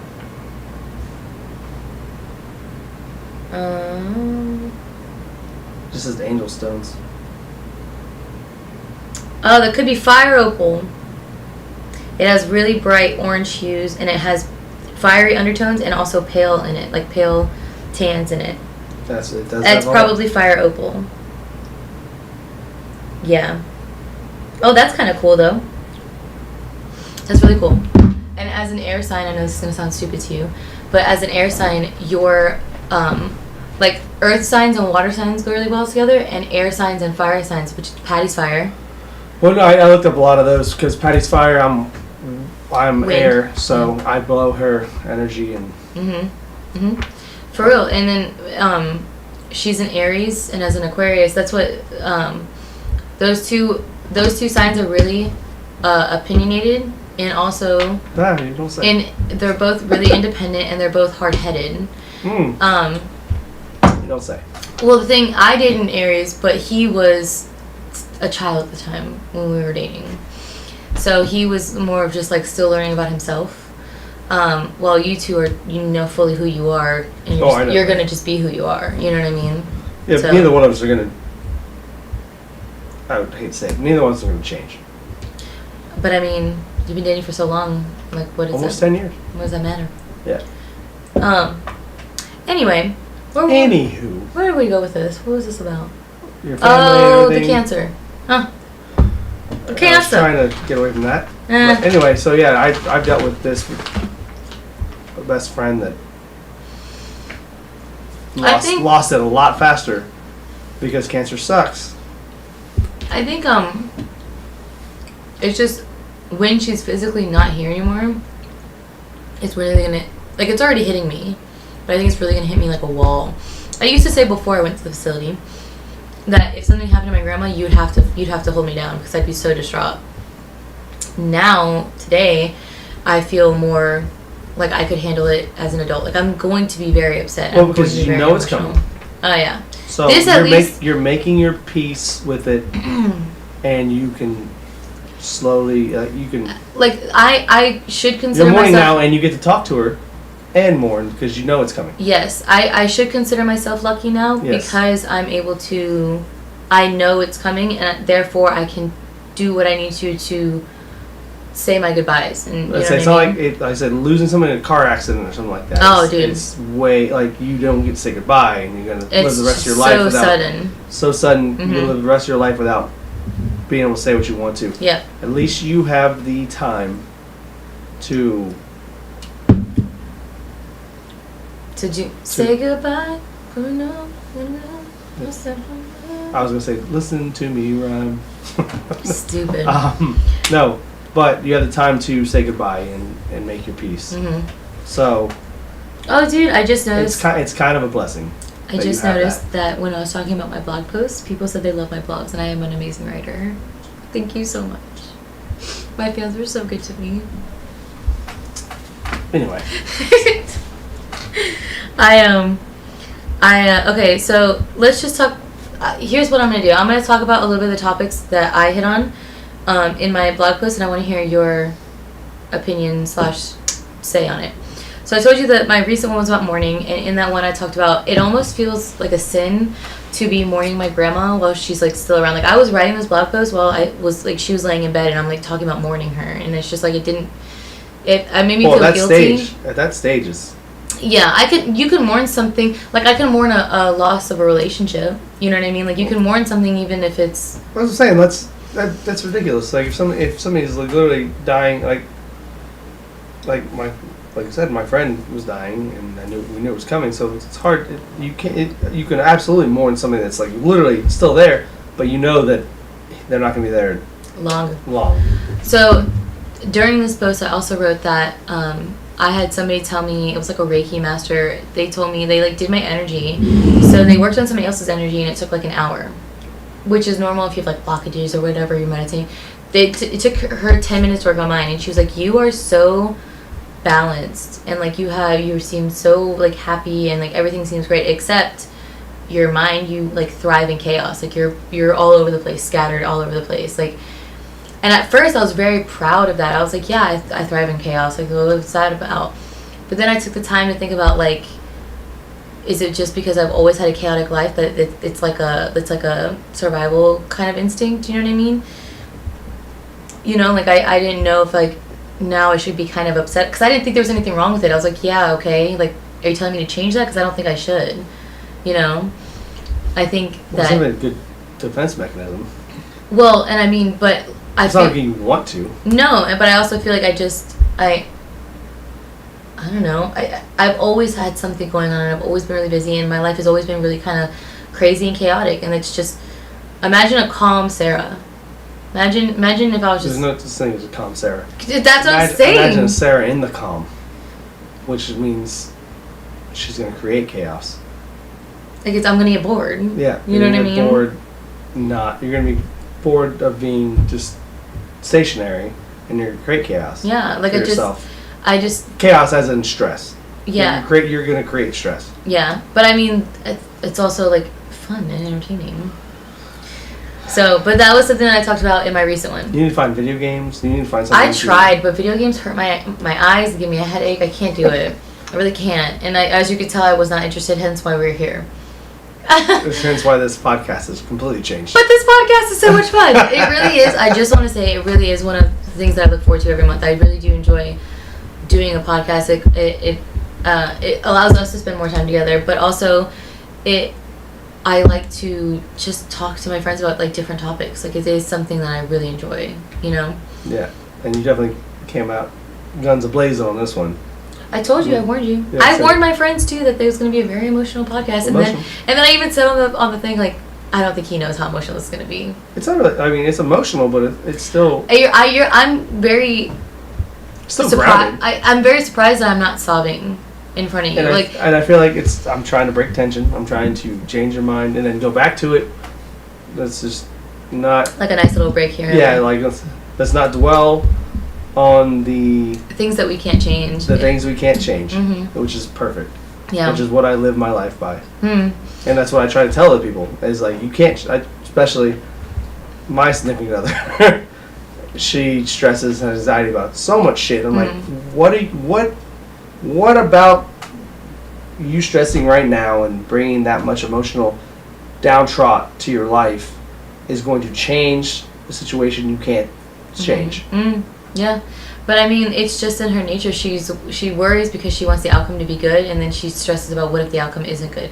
Which, I mean, that's understandable. It's a lot of people. You know what I mean? Yeah, but then you also have people that just don't give a shit. They're like, I can't change it, and that's a very. But I give a shit. It just I'm not gonna ruin my day / life on something that I can't change. I lean more towards Patty on this, but it's only because I'm super emotional. But so is Patty. You know what I mean? I'm also super emotional, but not.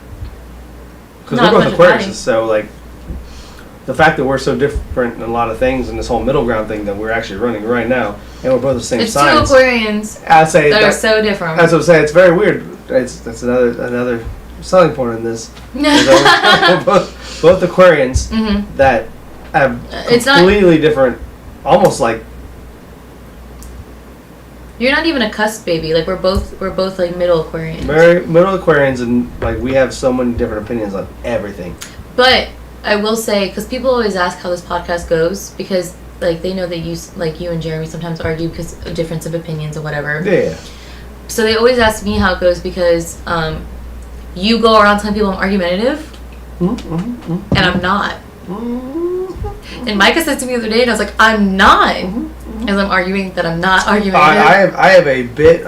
If you want to watch last episode, by the way, that was me being passionate about one thing in D&D, goddammit, and you guys very have a whole other against me. Against the DM. Let's talk about every episode that Jeff's like, that's not how it goes. I'm on the side of D&D. We're on the side of whatever Micah wants. How about that? Is that what you want to go at? Well, no, I was arguing like you were. I was arguing like you were. You wanted to sit here and come at me? You're never on my side. Never, no matter what side I'm on. I can be on the side of D&D, or I can be on the side of Micah, and you'd be on the opposite side. I'm on the side of... Oh, whatever. I don't even want to hear it. Because that day I was on the side of D&D, and you were right. I was right about something D&D related, and it was a serious thing, and it was crucial to my character. And then Micah was just like... I couldn't find the answer. Micah was just like, I think I just say no to you just because it's fun. And I was like, well, we already do that. I'm not having fun. I'm not having fun. Where do you know that he goes out of his... Not out of his way. Oh, he does. But no, he goes out of his way. It's not really out of his way. It's not out of his way because it brings him joy. It's not out of his way because it's right there. He's already on the trail, like, it's like he's just going to go straight. Like, it's going to bring Sarah pain. I'm just going to go straight. I'm just going to do it, you know. It's already on the way. It's already on the way. I'm not really doing a detour. If anything, going out of the way would be to protect your feelings. Protect your feelings. He doesn't do that. Anyway, he's just gonna go straight. So people ask all the time, like how the podcast goes. Again, knowing like some arguments happen between you and other people, and I think I always tell them, I was like, I don't know. I think Jeff and I are just able to talk about topics that might be a little bit like sensitive, but in the way that we can discuss it, it's like I'm able to just like hear him and he's able to hear me, and then but I'm not mad at what you have to say. Like this is. I'm here because I want to hear your opinions and I want to hear like what you have to say, and for whatever reason you're interested in all my crazy opinions, and like you're like, this bitch is psycho. Which is this is fun because she's crazy. I feel like that is the only Aquarian trait that we actually have in common. What, that we're inquisitive about other people? That we care about. We are humanitarians. That's part of our sign. Yeah, so we care about what other people think and what other people say, and then we both have passions and we both get arguments. So like I can see. Can I ask you something? The similarities in some sets. Let me ask you something. But we're also two different generations, and so we're Aquarians. Barely. From barely. We're both millennials. I'm what we call it, elder millennial, and you are. So what? Millennial. And you're like the other side. Like I said, you're on the other side of it. But we're both millennials. Like I'm at the cusp this way. You're at the cusp this way. And. La-di-da. We're barely 10 years apart. Barely. We're not 10 years apart. We're less than. Yeah. Correct. But we're still 8 years apart. Listen, if I'm argumentative. I can't help notice the eye roll. Do you think I'm at least good at my arguments, or do you think I'm just like ridiculous? Oh yeah, but I know you are good, and you will sit there and you will take you're like me, where, because like this whole thing was not that I'm not argumentative. Because I am. You know me. I wanted to be a lawyer. Like Some people tell me I'm so good I should be a lawyer. When I know something's true, I will die on the cross, the hill, everything you want. I'll die on whatever. Whatever you want to throw out there, I'll die on it. I'll die on what Rose and Jack had. Because if I argue with you, I am 95% sure that I'm right. 95. Because there has been times when I was wrong, like last week when the whole concentration thing, I know exactly what we're talking about. I thought I was right. Mike thought he was right. Turned out you were right. And I am the biggest D&D nerd there is out of this whole group. And Does it hurt to say I'm right? And looking back now, you're right. You see what I meant? You're right the whole time. Wow. You can break concentration whenever you want. And that's true. And I watched Critical Role, I watched this podcast, and I know so much about D&D. It's not even fucking funny. So your argument made sense, but it's you, Sarah. So we didn't want it to make sense. Yeah, I didn't want you to. Do But how often, when I argue about something, I don't feel like it's something super serious. It's usually something. It's never something. It's usually something stupid. Me or you? Me. Okay, me. Usually when I'm arguing, it's about something stupid. You know what I mean? It's like a something about my opinion on a character, or something about my opinion on Marvel, or something. You know what I mean? Something that's not really going to be life changing. But when it is something serious, and I will be very hard headed on it. But I come at you. I try to come at you with facts too, because at the end of the day, you and Micah. At the end of the day, you and Micah. The one thing that the Aquarians and us that I can't help it. Now that I think, because I never thought about it until right now. I'm having an epiphany as we speak. Right fucking now that we're both Aquarians and we're so fucking different, but there are some things that are irritatingly similar. Mm-hmm. And it's this. It's the arguing, and it's the bringing facts, and it's the... Because I don't thrive on it, but that's what I will argue. I'm not afraid to argue with somebody. I'm not afraid to argue with anybody. Mm-hmm. But I will not argue with you if I'm wrong. I'm going to start off peacefully. And if I'm wrong... You might get me hot-headed, though, but I'm going to start off because I want to be respectful of the other party. Absolutely. You know what I mean? Did you hear Scarlett say about the astrological signs? There's 2 Aquarians. Yeah. There's 2 Libras and there's 2 Leos. Yeah, very weird. How'd that happen? It's 4 air signs and it's 2 fire. It's 4 wind signs and 2 fire. Mm-hmm. It was great. It's great. No, that's. Even when we had Destiny here, that was a wind, an air sign. Mm-hmm. I do miss her, but I do. I do miss her, but I was a lot more chaotic when she was here. Rumpies and bumpies, but because she made me laugh, and she made me do drugs. More, I mean, not real drugs. Not real drugs. No, in game, it was in-game drugs. It was literally pixie dust. It was pixie dust. It was not real drugs. No, not real drugs. But it was just her personality. She made me laugh. Destiny. Even when I worked with her, I thought she was one of the funniest people I've ever met. I was just about to say she really is. I texted her the other day and I kind of updated on my grandma. She really is one of the funniest people I know, and I don't know if it's because I think she's pretty, so I just want to laugh at a pretty girl, or I really genuinely. She is pretty, but that's not. But she is so funny to the point where I'm like, God, I thought I was funny, and I'm not. And I'm not. Same problem that came to me. So our Aquarian, I once again sat next to her and I said, Aquarians unite here. She was so funny that I started second guessing my funniness. Yeah. Okay. So where I don't think I'm as funny because she was funnier so than me. Funny. Yeah, and it started annoying me. And she's smart too. Her jokes aren't just dumb jokes. I mean, besides my dad jokes. No, I'm saying they're not just knock stupidity funny. Oh. Which is also really good. No. Really good. Really good.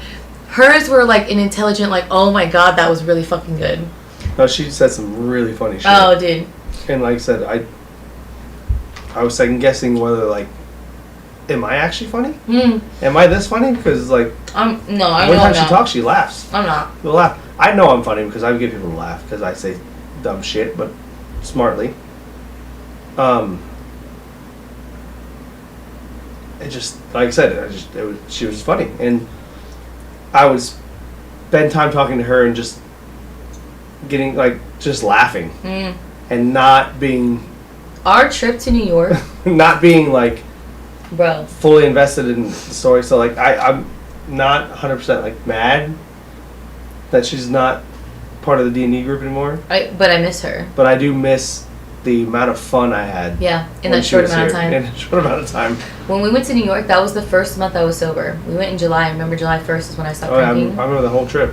And Destiny did ask me because I told her I was going to start my sobriety. Because we already had the trip planned. Mm-hmm. And I told her I was going to start my sobriety in July 1st. And she was like, are you sure you want to do that? You sure you want to push it back? And I was like, no, dude, because if I continue to push it back, I'll never fucking do it. You know what I mean? And I also told her there's always going to be something going on. Always. You know what I mean? They're going to New York. And then a couple months later, I went to Alaska. I should wait till I go to Alaska. Sounds like my diet. Hey, man. But that's why I was like, no. But even... So when we were in New York together, almost the entire time I was cackling. Just even walking the streets. It was so fucking funny. Anyway, back to our point of being argumentative. Oh, that's what we're talking about? Yeah. But I'll argue with anybody. Yeah. But I won't die on a hill unless I think. I can say think because I'm not always right. No one's always 100%. I don't think anybody's really 100% right. Nobody can be 100% right. No. No. Isaac Newton wasn't 100%. Who's that guy that you watched? Neil deGrasse Tyson. Yeah. One of his points is that an intelligent person will continue to ask questions because they know that they do not have all the answers. Yeah. And I love that shit. I love him. I'm gonna tell you right now. Obviously, to you guys, I'm a dumbass, and in your eyes, I'm not I am not an adult yet.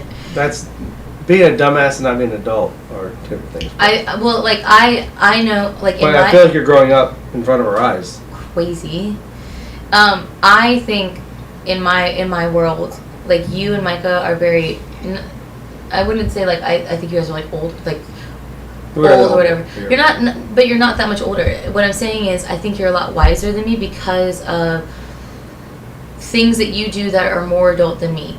And one of them obviously is being financially responsible. And another one for Micah is Micah going on his 5th year of sobriety, and also Micah being a really good dad to all 3 of those kids.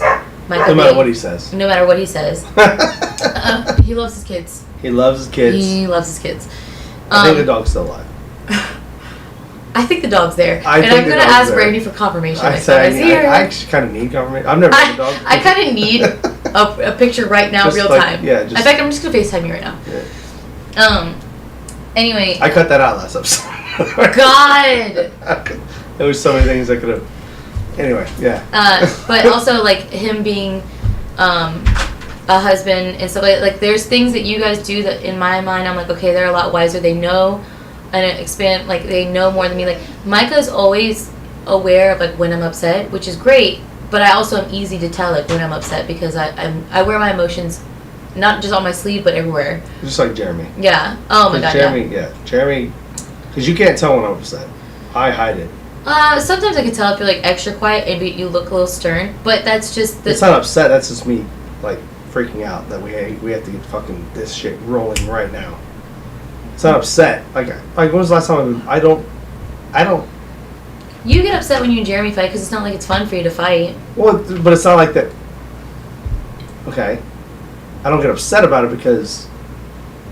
No, it is. There's a degree of being upset because fighting with your friends is not fun and. It does get emotional sometimes. You know what I mean? It is what it is. Like I said, we're gonna fight. It's whatever. I don't know. I don't think anybody in this group has ever seen me upset. I've argued and I've done that, but I don't think nobody's ever seen me mad.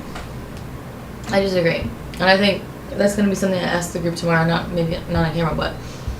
I think they'll be able to bring up points where we think we've seen you mad. I mean, you guys have seen me upset. You've seen me angry. You've seen me sad. I've seen you throw a fucking chocolate. I've seen you throw chocolate-covered chocolate-covered pretzels in somebody's back seat because you were so mad. I've seen you mad. I've seen Jeremy really mad. First of all, I wasn't mad. I've seen Micah mad. Never seen Knock mad. I've seen Scarlett mad and upset. First of all, I wasn't mad when I did that. Because, like, the spectrum's here. My spectrum's here, so, like, me being mad is just right around, like I said, I don't really get, like, super... We're going to talk about this tomorrow. Yeah. I just don't... I also was not mad when I did the pretzels. Wasn't mad. Yes, you were. He threatened to kill your dog again, and you got really mad.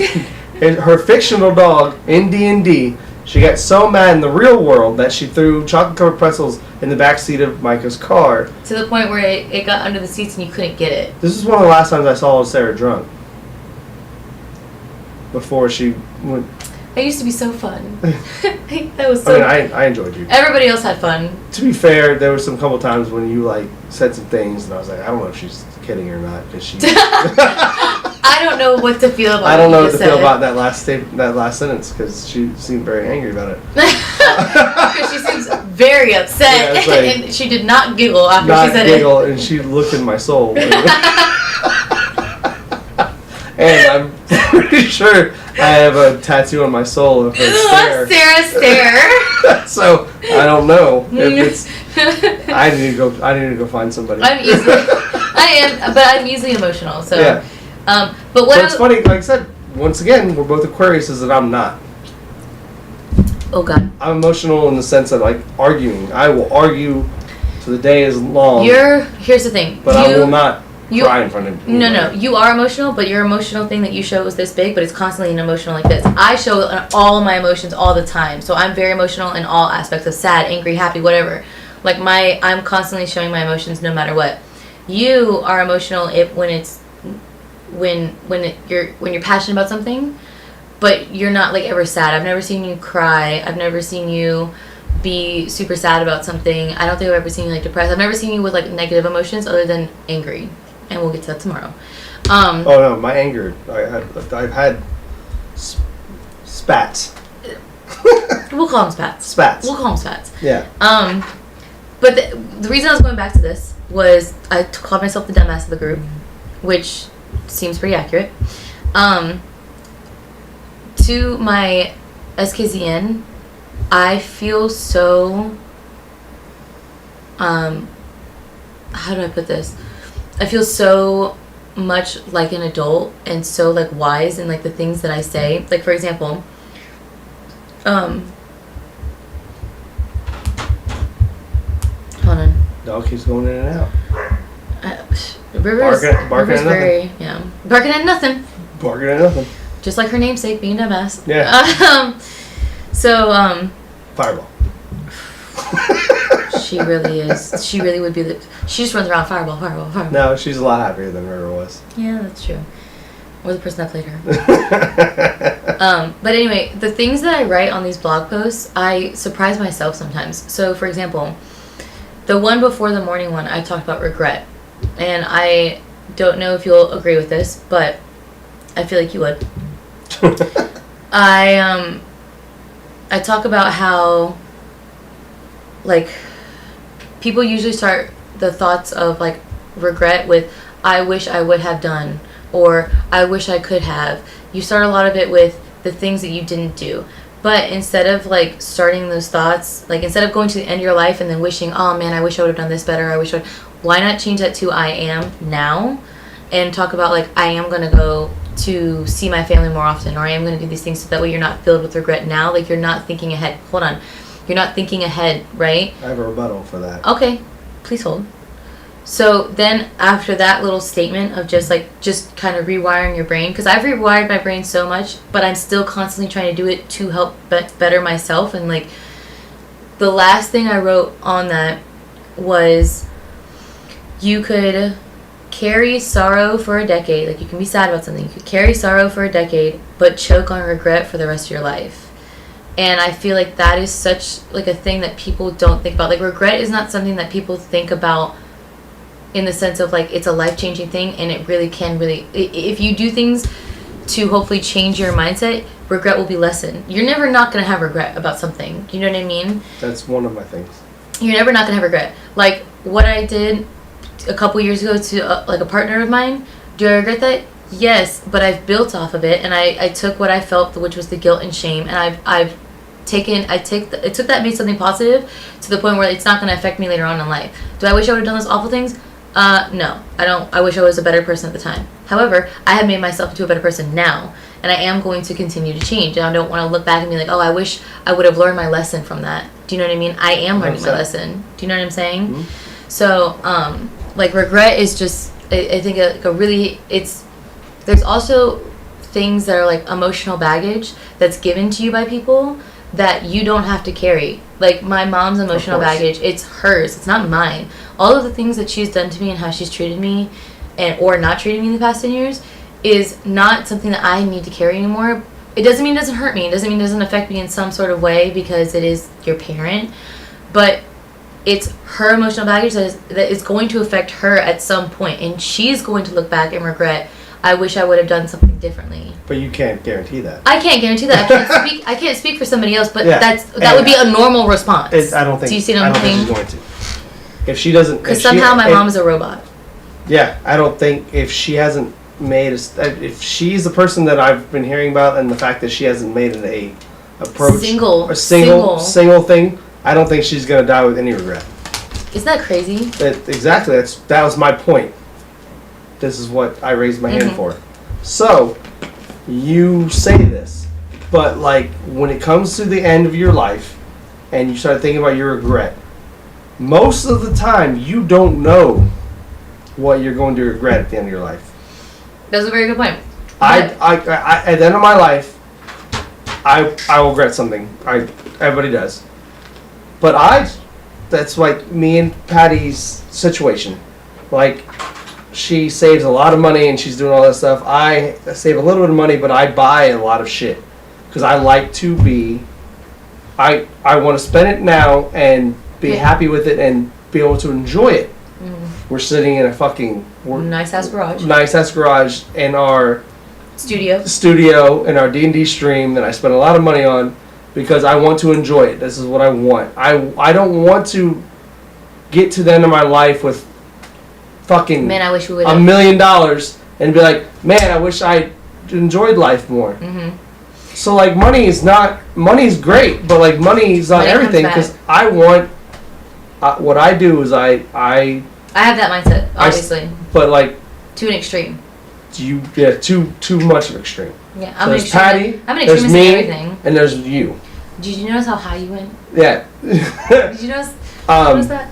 So I spend money to enjoy life now. So do I. But I also know my bills are paid. But I also know how to budget. I budget.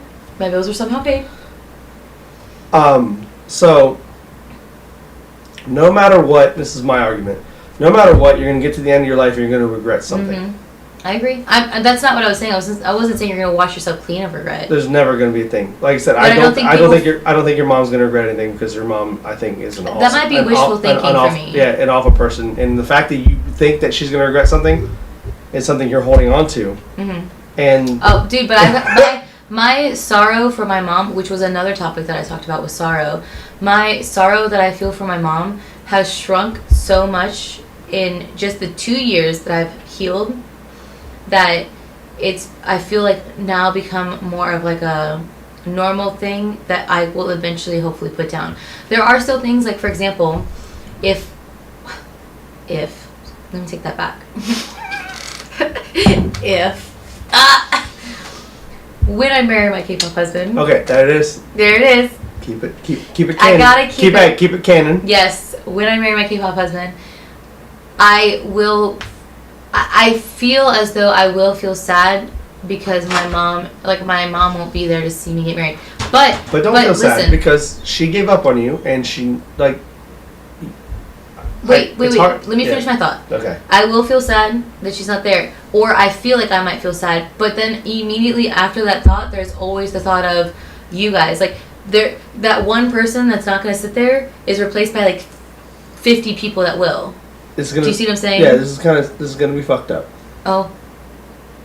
That's what I'm about. Okay. You should feel sad that your grandma.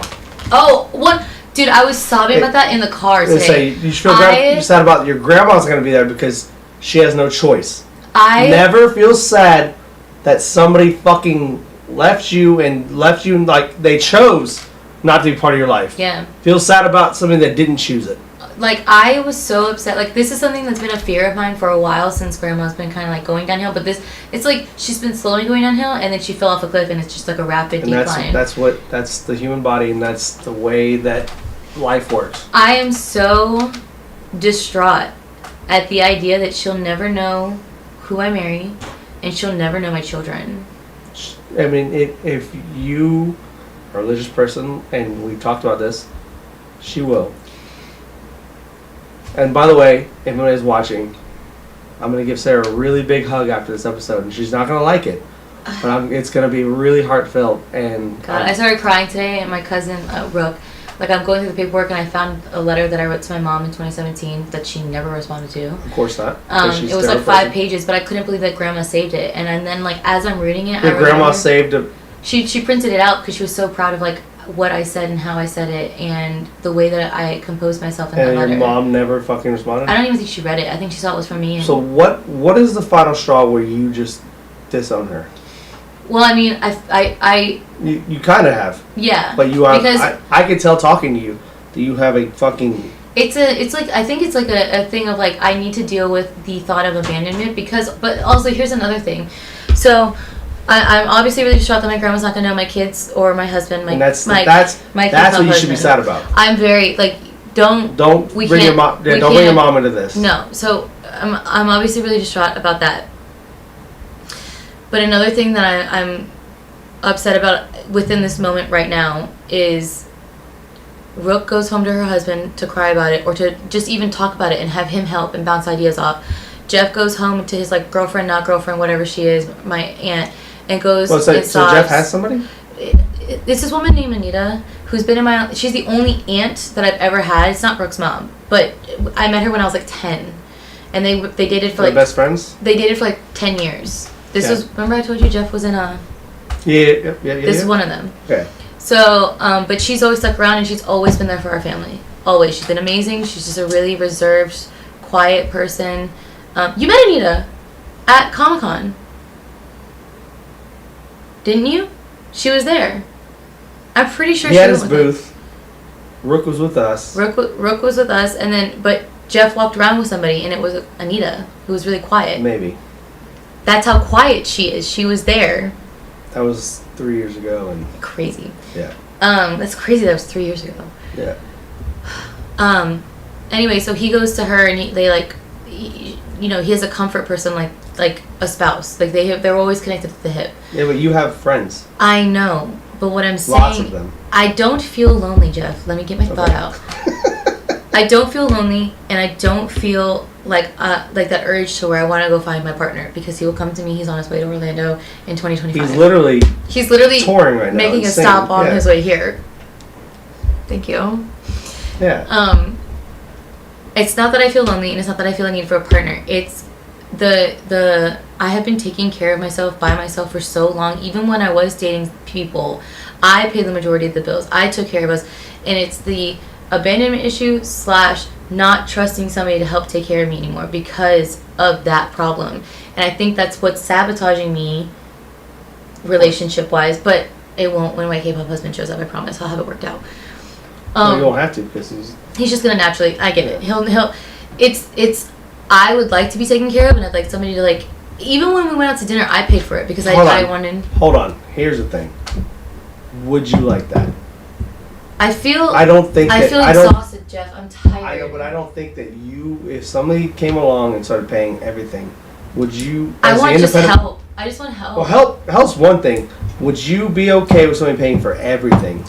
Here's the thing. I'm at 100% capacity of taking care of myself. If somebody could take 20 to 30% off, that's 100%. Great. I'm at a 50-50 right now. 50-50 would be great. That's fair to me. That's a fair. There's literally not it's one. Equals. Not one part of our relationship. There's not like we split everything. Yes. And we've been together 10 years, and there's nobody's in control of this relationship. Nobody has a fucking step up on anybody. Nobody can throw anything in the other person's face, which is one of the biggest problems in relationships.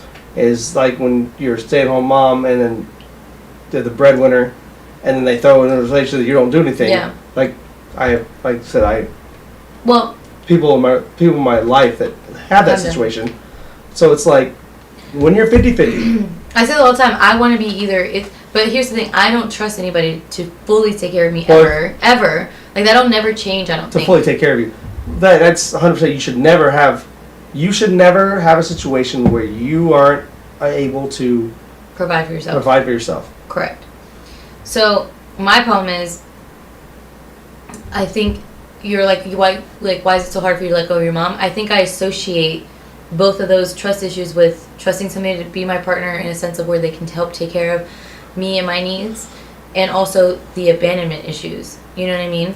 But I do not feel lonely at all. And like one of the things that I wrote in my blog post was, I have in the past 10 years I have collected an army of shoulders to cry on, which is so true. I know that I could literally call at least 70 people on my phone, not even exaggerating. That's more than me. But I really could, and I could call somebody that, like, you know, like little Katie, the one that's kind of living with me right now. Yeah. We didn't talk for like a year, and then the moment we saw each other, it's like our relationship felt the same.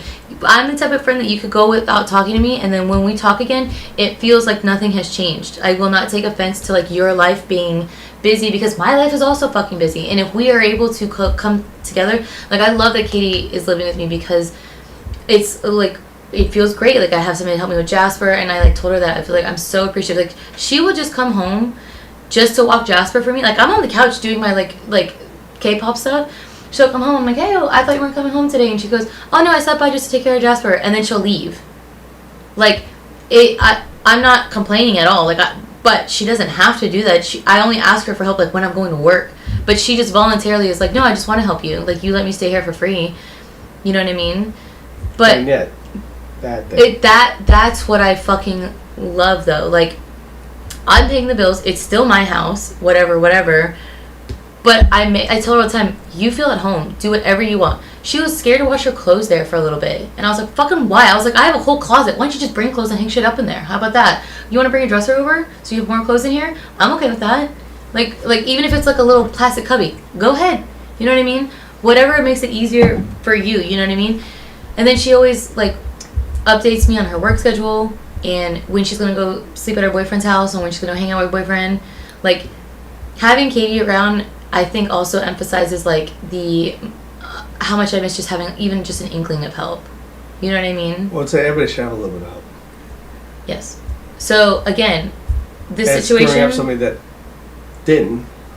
This situation is just it. I think I finally at that point where I'm just tired of Sarah taking care of Sarah. But I don't feel lonely, and I don't feel the need to date because my husband's on the way. Like, why would I date somebody in between? There's no point. Why would I waste my time and their time? Why would you ruin what I got going on already? It's already going on.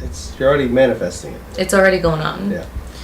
So I think that's a piece going back to my mom as to why it's hard for me to like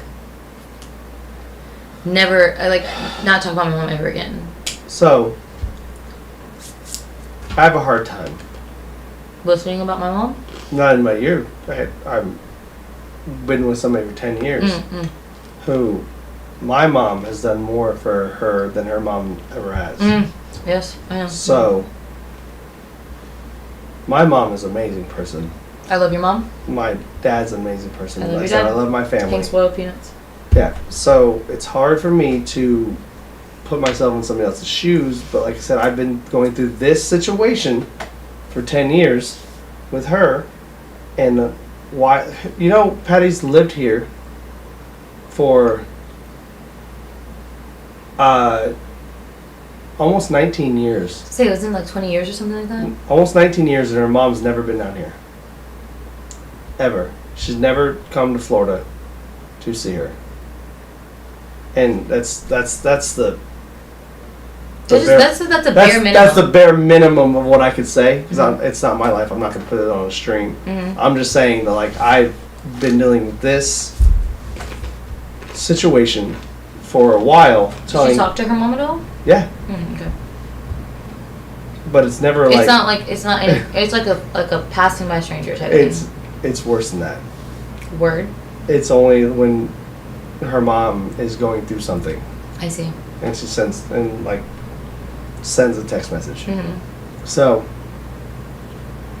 it's hard for me to realize it because I love my mom's been part of my life. My mom's one of my best friends. We've already discussed that. I love your mom. Your friends love your mom. That's how you know she's a good person. Well, my mom knows a good person. Is what? My mom knows a good person. Like she'll tell. Oh, I see. I thought you were just making like a like. Okay, well, who does she know that's a good person? No. I see. She knows. She's good judgment of character. Yeah, judgment of character, 100%. And then even she knows that I'm not a good person, she'll hide it as long as I'm happy. Even my ex-girlfriend that were together for 4 years. After we broke up, my mom was like, "I never liked her, but I never told you because you were happy." The sake of like. But those are things you have to go through yourself. Yeah. Like, her opinion wouldn't have really changed anything. It might have, because my ex-girlfriend was a terrible person. And literally we got in physical altercations. Gross. Yeah, where she was just very... Whatever, doesn't matter. So whenever, like, you're talking about all this stuff, I'm just like... I deal with this... with Patty all the time, and I'm just like, why can't you just...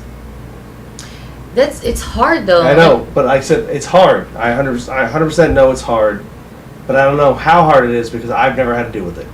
So it's hard. It's not like just cutting off a friend or just cutting off an ex partner. You know what I mean?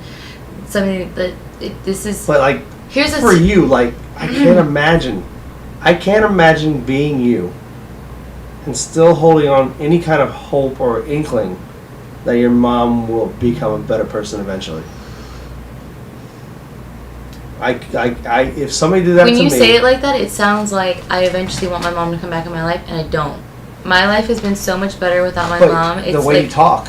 The way I speak, like, I don't want an evil person roaming around this earth. Like, I would like my mom to eventually realize what she's done, and that help. You know what I mean? But I don't... That's in your mind. That's in my... Yes. The fact that you think that could happen, it's probably hurting your ability to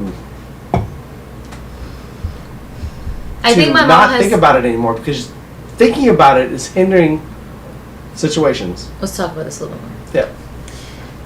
I think for me, my mom has taught me so much in these past 10 years by not being here than the 19 years that I ever knew her. I was like, she could have taught you more if she was around. So I'm sorry, like, it's not about that. It's just that. No, because the lack of a mother. If she's a piece of, if you're saying, like, if she's going to be like how you're saying, where she's never going to change, which she probably is never going to change, yeah. I would have never been able to grow into a good person. Here's the thing, I thought about this today. It's so crazy. So crazy. So crazy. You're so crazy. So crazy. Because somebody texted me, and I'm going to just briefly read it to you real quick. Hold on one. Give me the synopsis. I'm just going to read it to you real quick. So, on my Instagram stories, I post, I repost, like, sappy little things of, like, sometimes the person, who I am today wishes that I could hug the person of my past. Something cheesy, something, stupid like that. So, this person wrote to me and said, I saw your Instagram, story, and sometimes it's hard for me to put in what I'm feeling into words, and I just want you to know that you are a bright soul, and you glow everywhere you walk into. I hope when you're sad, you remember that you have us to support you, and a lot of other people to talk to when you need it. Anything negative that's happened in your life doesn't define who you are today. Everyone is a work in progress. Thank you so much for being in my life, being the best admin and friend that has ever lived. When I read that, I was like, wow, like, to be described as someone who's bright. You are bright. No matter how much we beat you down. But here's the thing, you're not beating me down, it's just funny. But that's how I also know you're my friends. You pay attention. You pay attention and you joke around about it. Let's say, in all actuality, you are bright. You make, like I said, we've already talked about the intelligence to wisdom thing. You make bad decisions with your money. But I know they're not. I know they're not good decisions by you anyway. Yes. What I was getting at by reading that was to be described as bright. Like, I'm driving my car today and I'm just like, wow, this is another fucked up situation that I have to deal with, and like doing this for my grandma, blah blah blah. And then I realized, like, all of the things that I've gone through, all of the, like, my mom's shit, the shit that I had to deal with a couple years ago, now this, like, all of these things have made me a bright person. Like, I had to go through all of these things to be... would you say I'm more pessimistic or optimistic? Optimistic. Like, you don't think I'm pessimistic at all? That I would never say that. I didn't say that, bitch. The question was... Which one? Which one was more than the other? Well, like a 60-40, or... It would be, you are more optimistic than pessimistic. I think it's probably about I'd probably say 60-40. 60-40? Yeah, because you have pessimistic situations a lot, but you also have optimistic situations more than I would expect. Like, I come out happier. Like, I come out... dealing with the situation at the time might suck, but I also, while I'm dealing with it, I'm able to be happy. Yeah, you always have, like, bright point of views and all this stuff. Not always. A lot of times. Like I said, the whole, like, Comic-Con thing, like, you're there, and you're like, it's going to be perfect. This is what we're doing. This is, like, it's going to be great, and all this stuff. I think I thrive in teamwork. I love being a part of a team. I love being, like, a support system, like a support pillar for a team. Like, I love teamwork. So, like, when Mike and I really got to work together, I loved it. The way, I don't think we've ever texted so much before, ever, because we were just going back and forth about how much you think about this, how much you think about this, I got this, what do you think about this, you know what I mean? Like, yeah. I love teamwork. Like I said, like I said, that's why I'd give you 60-40, if not a little more. 70-30? No. Too much. Too much. Too much. You're pushing. Yeah, there's that optimistic outlook we were talking about. Optimistic going a little too hard. Your extreme optimism is coming out. I'm going to give you 60-40 and maybe a little more. Maybe 61-39. 65-35. And then that's it's only growing. And that's where I'm stopping. I will not go any further. I'm not. I will never. You're gonna have to push a little. You're gonna have to give me 2 more years. Yeah, they will talk. Yeah, so I'll see if I can get that 5%. We'll see in a little bit if we can push it a little further, but that's what I'm giving you right now. I think that all the things I've gone through with my mom and the things that I continue to work on with my mom, and like you said, this is not something that you can't empathize with it. You can sympathize, but you can't empathize with it. It's just difficult because I wrote about this in a blog again. Your parent is supposed to be the first person that shows you unconditional love, and when that doesn't work out for you, that's really hard to find other people. But here's another thing. I never, ever, ever doubt, especially what I went through 2 years ago, how much my friends love me and how much I love them. You know what I mean? Like, I will never question, like, if I call Jeremy right now and I was like, hey, I need something, can I talk to you about something? He'd 100% be like, yeah, what's going on? Do you know what I mean? Yeah, 100%. And so, like, I think for me, my viewpoint on unconditional love has drastically changed. It's still, like, difficult because I also wrote about, like, you almost feel like you are not lovable because your own mother didn't love you, but then it's like that's a false idea given to you by somebody else, whether it's your mother or not. That's a false idea that somebody made you feel, and now you have to, it's your job to kind of uproot that from yourself, you know? Which is, I think, what I've been doing, or I feel like what I've been doing for the past couple years. And, like, I know that I've had hiccups in a couple relationships these past years with a couple of friends or whatever, but I'm not perfect, you know what I mean? And I know I'm not perfect, and well, duh, that's a duh statement, but, like, I want to look back. Oh, okay. We'll cut that out. How much time? What time is it? 11:22. Cut it out. Like, one of our, like, coworkers that I had a hiccup with recently, like, it still bothers me that we had a hiccup and an altercation and whatever, but I just the only thing I can do about it is learn from it. I can't force anything to change about what has happened. Do you know what I'm saying? Of course. So taking that situation, because that relationship, like, it takes down, you know what I mean? So I think the older that I get, the more, like, the less hurt I feel, but it doesn't, like, you guys are feeling a void that you don't even know you're feeling.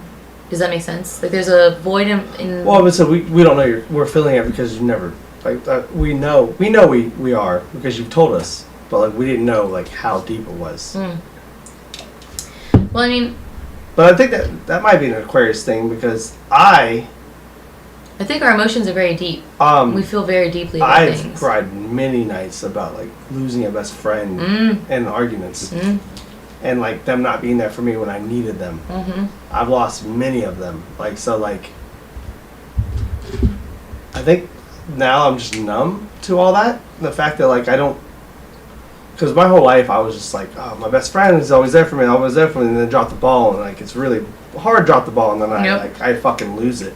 Yep. And it's almost every best friend has done it to me, and I've talked to my mom about it, and eventually I realized my mom's my best friend, and like my grandma was my best friend. Yeah. So like I have that. I'm sending you something right now.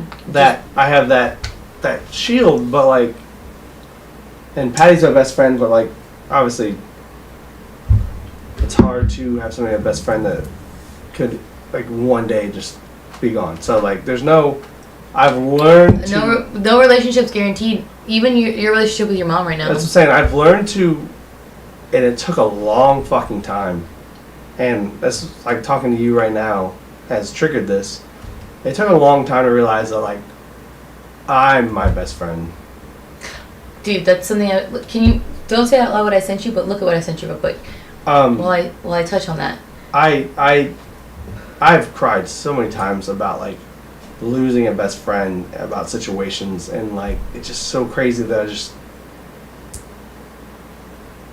you come to realize that you are your own support system. You're your own support system, and in your self-image. And once you do that, dude, it's eye-opening. Yeah, it's really eye-opening. And I did that, and I have become a stronger person since I did that. Well, like in high school and all that stuff, like I've had fucking. I almost felt like I've had seven best friends. Yeah.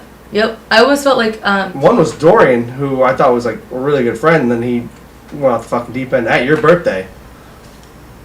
What? What's with my birthday? Does anybody else want to talk about? At your birthday, when I had to fucking cut him out of my fucking life. January 29th. Yeah, because he's a piece of shit.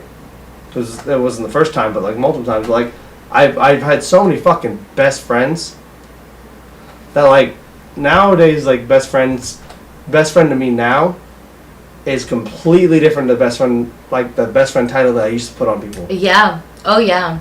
I used to like fucking lean heavily. Best friend was like, this person was fucking ride or die for me, and like if I called them, they'd be like no matter what, they'd be ready for me. I feel that first of all, I just want you to read who sent me that. That person. I will talk to you later about this, yeah. And I want to know. Yeah. I feel like that you guys are that. Again, I've said this so many times in this podcast that I could literally call you guys about anything, and I would consider you guys some of my best friends. But it's because of like you were there for such a traumatic time in my life, and now you continue to still be there during like my up climb. You know what I mean? Like my uphill battles. You know what I mean? The biggest thing in the whole best friend thing is that I know if the shoe was on the other foot, I would have done it. So I know, like, that's my biggest gripe about the whole thing is people wouldn't do for me what I would do for anybody. Because I would do anything for all my friends. And my best friends, like, I would do anything. Like, so when they wouldn't return the favor, like when I was growing up, they wouldn't do for me what I would have done for them 1,000 times, I would just fucking lose it. Dude, I mean, so that Stray Kids magazine, which I haven't been able to talk on the podcast about with you. So, as some of you may know,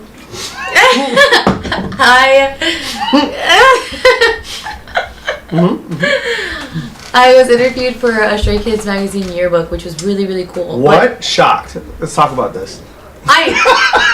What are you? Stray Kids? Stray what kids? Is that? What is this? You like stray cats, stray dogs? Stray kittens? We should all save them. Let's say, they're all stays. Good one. Good job. But in that interview, Jeff, like that entire interview was me talking about the closest of friendship. Like, I wasn't fangirling necessarily. It was more so like, I really enjoy this group because of how close they are and how they would do anything for them. And I talked about, like, literally how I disappeared for 3 days when I stayed in that hotel, and, like, no one could fucking find me. No one knew where I was. I turned off my location. I didn't talk to anybody for 3 days. The only person I really talked to was Taurus, to tell him I wasn't coming into work. And I was crying about taking the point because of how high my points were. And then Micah would text me here and there, and I barely responded to him, and he was like, can you just let me send you food? Like, he was like, I just need to know that you're eating something. Like, and he's like, I promise if you tell me where you're at, I won't go there. I will just send you food. And it was just, like, things like that. And obviously, like, you and Patty opening your house when I fucking needed it. You guys letting me sleep in literally your bed while you slept in with Patty in her room, or vice versa. Patty let me sleep with her. Like, those are things, and I know that you're going to be like, those are things I could never repay. And I know that you're going to say you don't have to repay it. That's not the point of why we did it. But I don't, like, well, that's the point. That's what I'm saying, though. I don't think, like, there's ever going to be a time where Micah is going to need me to do what he did for me. But you hope there's ever a time. Correct. That is true. You said you don't think there is. It's just, like, it's a debt that I truly could never pay. Jeremy, with the whole Jasper thing, hiding Jasper for me for a week, there's the amount of debt that I feel towards my friends is unreal. And, like, during that interview, I talked about genuinely how my friends saved my life. And I wasn't just talking about all of my friends in general. I was talking about the people that sit in this room every Thursday. Do you know what I mean? Yeah. And I think that's kind of like why because there's only 8 people that got picked, and I feel like that's one of the reasons. Because, like, if you look at my interview compared to the other interview, like the other interviewees, like, it is a lot of, like, good stuff about Stray Kids, but this was more of just, like, I didn't even really talk about their music that much. I talked about, like, what they symbolize of, like, blood does not make family, and that's just period. Like, that is not. Head down. There we go. Dude, the other day Trevor was like, how much do you weigh? And I was like, 230. Like 230. I thought that was like, what time do you go to the Asian dentist? 2:30. Yeah. Here. Stupid. Hey, no, on camera. No, on camera. Gross. No, I really appreciate it. This is so nice. I love you too. This is so nice. She loves. It's like favorite. Yeah. She loves. It's my favorite. Ooh. Like, I told you today, I was crying about something, and Rook, she started like just like petting my back, like, while I was crying. No, I still have some. You're okay. I still have. No, there's still some in here. Like, she was like, she stroked my back once and then went to go for a second time, and I think I could just omit. Like, I think I just omitted, like, I genuinely, while I'm crying, have never really cried into somebody, maybe once or twice. Which is kind of wild. But. Because that's not how my mom raised me either. My mom's not a physical touch person. So it's just something that's innate in me to, like, if like, it's just, it doesn't make me feel, like, it's not uncomfortable per se. It's more so, like, I feel very weak. But I normally feel vulnerable. On my day-to-day, I'm vulnerable about my feelings all the time. But when I'm, like, sobbing, I feel like I'm extra. Well, okay, so feeling you're vulnerable and being vulnerable are completely different things. Mm-hmm. And when you're crying and all that, you are vulnerable, and that sends you in a different situation where you don't want to be like that, and you will change. Like, you feeling like that upsets you more than the situation half the time. Rook really, I'm just spitballing. Rook really, you could tell she wanted to give me a hug, and I wouldn't have been mad at her. I wouldn't have told her to get off me. I would have done it. I wouldn't have said no. I know you hate physical touch, but, like, it's therapeutic.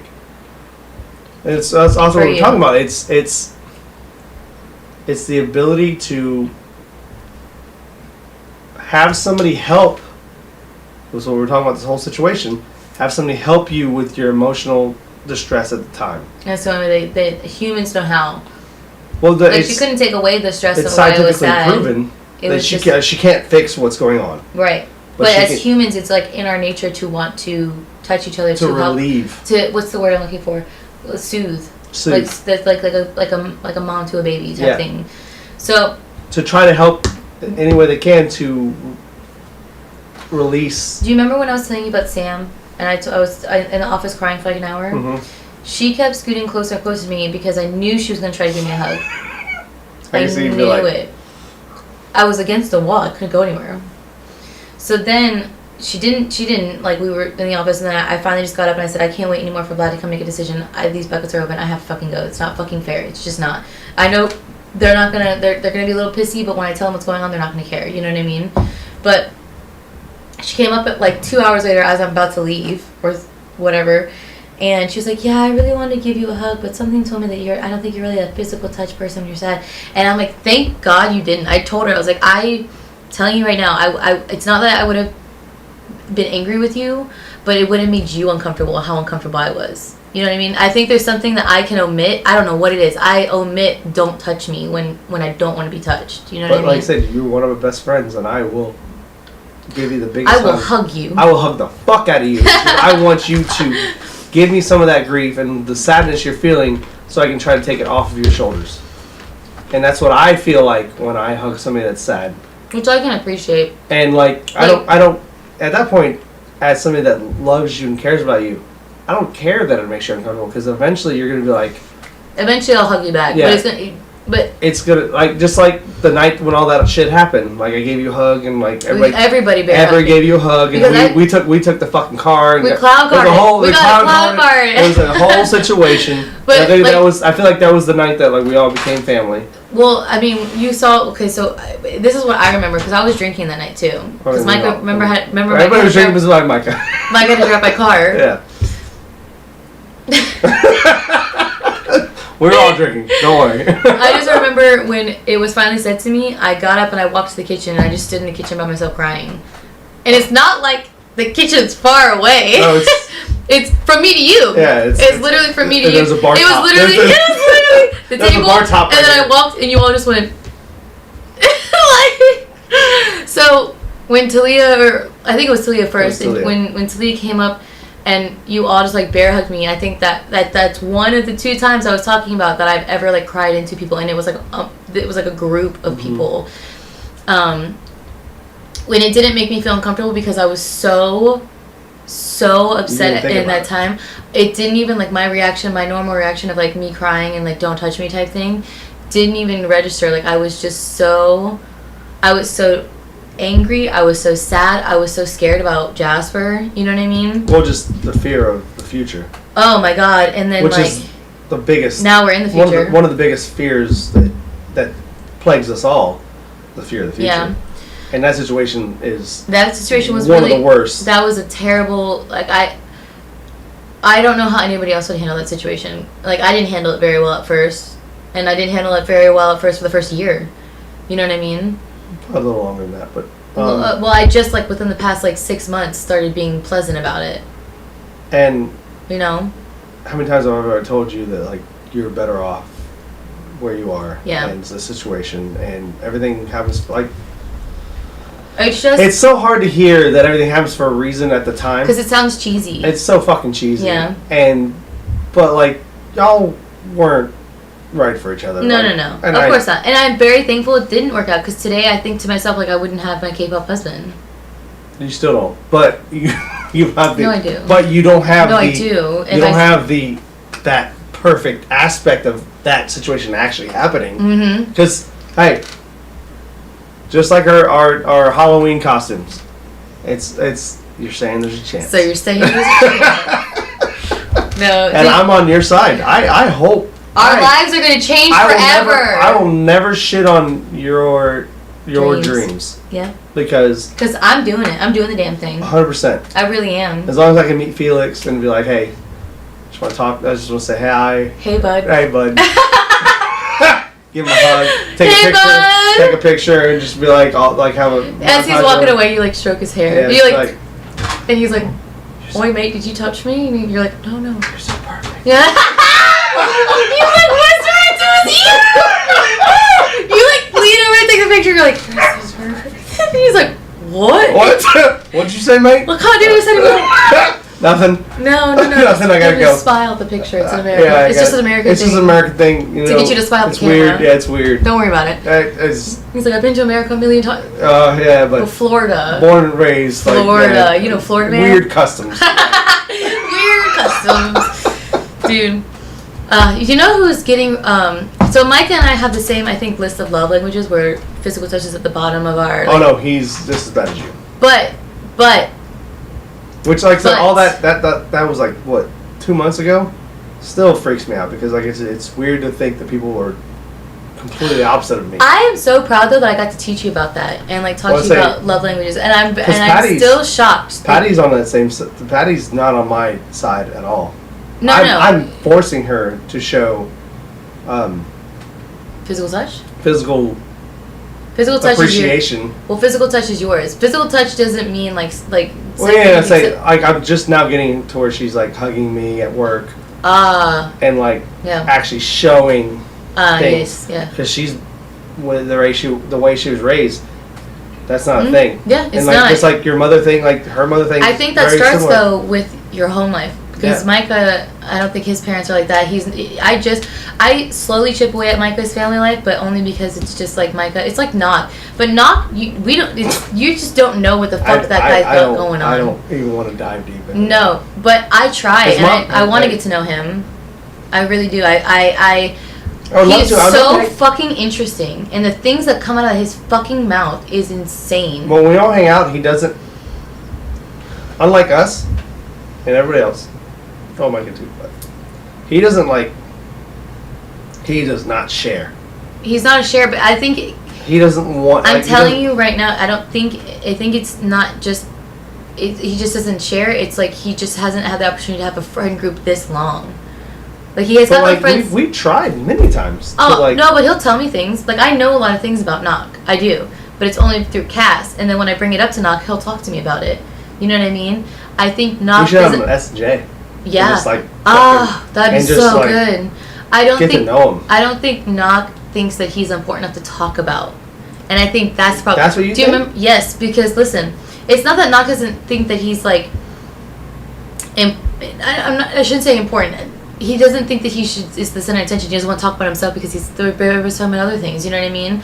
It's not that he thinks like it's like a talking point. Do you know what I'm saying? So, like, look at this. When we did the birthday stuff for him last month.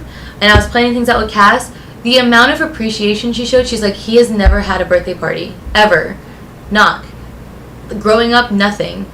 And she was so appreciative that we were doing this. And then, like, once we actually had the birthday party and you saw that he had got a cake and candles, you saw the emotion on his face of, like, just how I would say how loved he felt and how, like, this is, like, a really nice, like, thing that happened for him that has not happened for him before. Which is, like I said, I grew up here and all. It's like I said, it's weird. It's hard for me to step outside of what I grew up with. But I saw that and I was just like crazy. I don't think because I think it's hard for you. I know so much about Scarlett. I know so much about you. I know too much about Jeremy. You're still getting to know Micah. I say Micah. But do you know how many brothers Micah has? I know at least 2. At least 2. Do you know if they're older? I know one he hates. Do you know if they're older or younger? One's... I know the order of Micah's like family. Yeah, I don't. Micah is the 4th. I know. There's 4 brothers and Micah's the youngest. Okay. And then they're all biblical names. I know that much. I'm not just gonna fucking start outing his family names. Yeah. I know that he loves his family, but he's thriving being here with just Brandy and having his own family, and that's just Micah. I think also he loves his family to an extent, like from a distance, and there's nothing wrong. There's nothing wrong with that. What I was about to bring up a talking point with Micah was, as I was saying, his loving is just not physical touch. No, yeah, he hates it. But I still hug him. But every time Micah sees me, he hugs me. And I have no problem hugging him back. It's weird because 2 people that don't like physical touch. I don't like that. I think it's because Micah and I relate on a lot of things. And I think one of the things that we really relate on is the whole, like, unaliving ourselves. And I think, like, that, again, when he was calling me while I was, like, trying like in the hotel room doing whatever, he was nonstop trying to get a hold of me. I swear to God, he was just like my sister, and he was just like everybody else that was trying to find me. And there's something that I just don't think that Micah's ever had like a younger sibling. So I think he's starting to feel that like I feel this way for Knock. Like I love Knock so much that I would do anything for that man, which is why I went to like his hearing, and I was so nervous about that because I really wanted him to get his job back, and I wanted to like be as perfect as I could for Knock. And I think that that's kind of like how it is here. You know what I mean? Because I've never had older siblings. I've only had younger siblings. I've never had a younger sibling. I only have my older brother. Yeah. So. But it is that never changed. Micah and I have never had. That never changed the way I treat people. Yeah, and Micah and I have never had any sort of type of like strife or whatever, and I think there's like a mutual like respect of each other. Of like, I appreciate Micah because like Micah, like he obviously, like I said earlier, like I wear my emotions on my sleeve, so he obviously knows like when I'm upset, but he'll talk about it, and he'll be as serious as he can about it. And then once he sees that I've like let it off my chest, then he'll start making little jokes and jabs, which is hilarious. But but I really, it's just watching him grow as well. Like I know you said you're watching me grow up, but I'm watching him grow as well, and I'm watching Knock grow up. I'm watching Jeremy evolve. Scarlett's doing whatever she's got going on over there. Charlotte's in like the little rave in the corner. Yeah. So, but you know that's a good idea about Knock having him on the show. We could put it as a Christmas episode. I said we could get him here. We can learn about him and like. That's what we should have done for his birthday. Like get. Just no. Like a whole Knock episode? Yeah, because I don't. What if we did a whole episode for everybody? Because they know about us, but let's get to know everybody. And so we can have one at a time. Mm-hmm. Have everybody on here, and we could dive into stuff. Deep. Yeah, because. But every episode is just diving deep on our shit. But our shit's usually on the opposite ends anyway, so that's why it's not just like we're talking about. We feel the same way about something. So bringing on a third person might bring in a third perspective, or they might be like, oh no, hey, I agree with Jeff, and like, what are you saying over here? Vice versa. You know what I mean? Yeah. I don't think... I would love to have Knock on here just because then we're going to force him to talk about himself for like 4 hours. I would love that because I want to know. I want to get to know him because he won't talk. Like, I don't get to hang out with him very often. Mm-hmm. So, out of the whole group, I know him the least. Mm-hmm. Like... It's like weird because we know personal things, like the personal things we know about him are very little, but I still feel like I know Knock to the point where like I feel like he's one of our good friends. Of course, he's still one of my good friends. You know, he's still. I still don't know. I know about his like backstory and all of yeah. He shares all the time, and I'm just like, holy shit. And it's like he'll spit something out and you're like, wait, what? Yeah, I'm saying it's been almost 2 years where like, and then like I'm like, holy, and like he still dumbfounds me with some of the shit he says about like. And he's so young. His past, and I'm just like, what? Yeah. So like, I would love to get to know him more and to get the situation, but like. He has such an interesting life for only being 22. As I said, I don't think he would do this, but he might come on our podcast. I think you would. If we just said, hey, we're going to want to be our first guest on blah, blah, blah. I think you would. SnJs middle ground. I mean. Sweet little Cass texted me today. I guess not. Because I talked to Knock. I still feel bad about that whole situation. I think it's water on the bridge at this point. I don't think it should be discussed anymore because I think it makes Cass comfortable to just... She's the fact that she came over for Knock's birthday is a step. And she'll be here for Friendsgiving. She's a quiet little... I understand. You know what I mean? She's a little tiny little angel. It makes me feel bad. No. I wouldn't feel bad to where like it's like you need to bring it up and talk to her, but I understand why you feel bad. You know what I mean? But it was for the best. Yeah, for both of us, for both parties. Yeah, it's like at the end of the day, it was for the best. But she texted me today, because yesterday all I did was talk about my grandma stuff with Knock, and I was like prepping for today and how hard today was going to be for me, and I guess Knock went and shared it with Cass, and she texted me, and she was just sending her love and saying if I need anything that I could talk to her. And that's what I love about Cass and Knock is like, if I tell I don't mind, like, obviously if I tell you something, I assume it's going to go to Patty, or if I tell Mike something, I assume it's going to go to Brittany. I don't mind that at all, because it's your partner. Like, what do I fucking expect? Yeah. But, unless it's like... They're just, like, such a cute, little, sweet, innocent little unit. So when she reaches out to me about anything, I'm always like, oh, this is so cute. Like, no matter what it is, I'm like, this is the cutest little thing ever. I get so giddy about Cass, and I don't know why. I think it's just because she's this cute little tiny little thing. She's this cute little tiny little thing.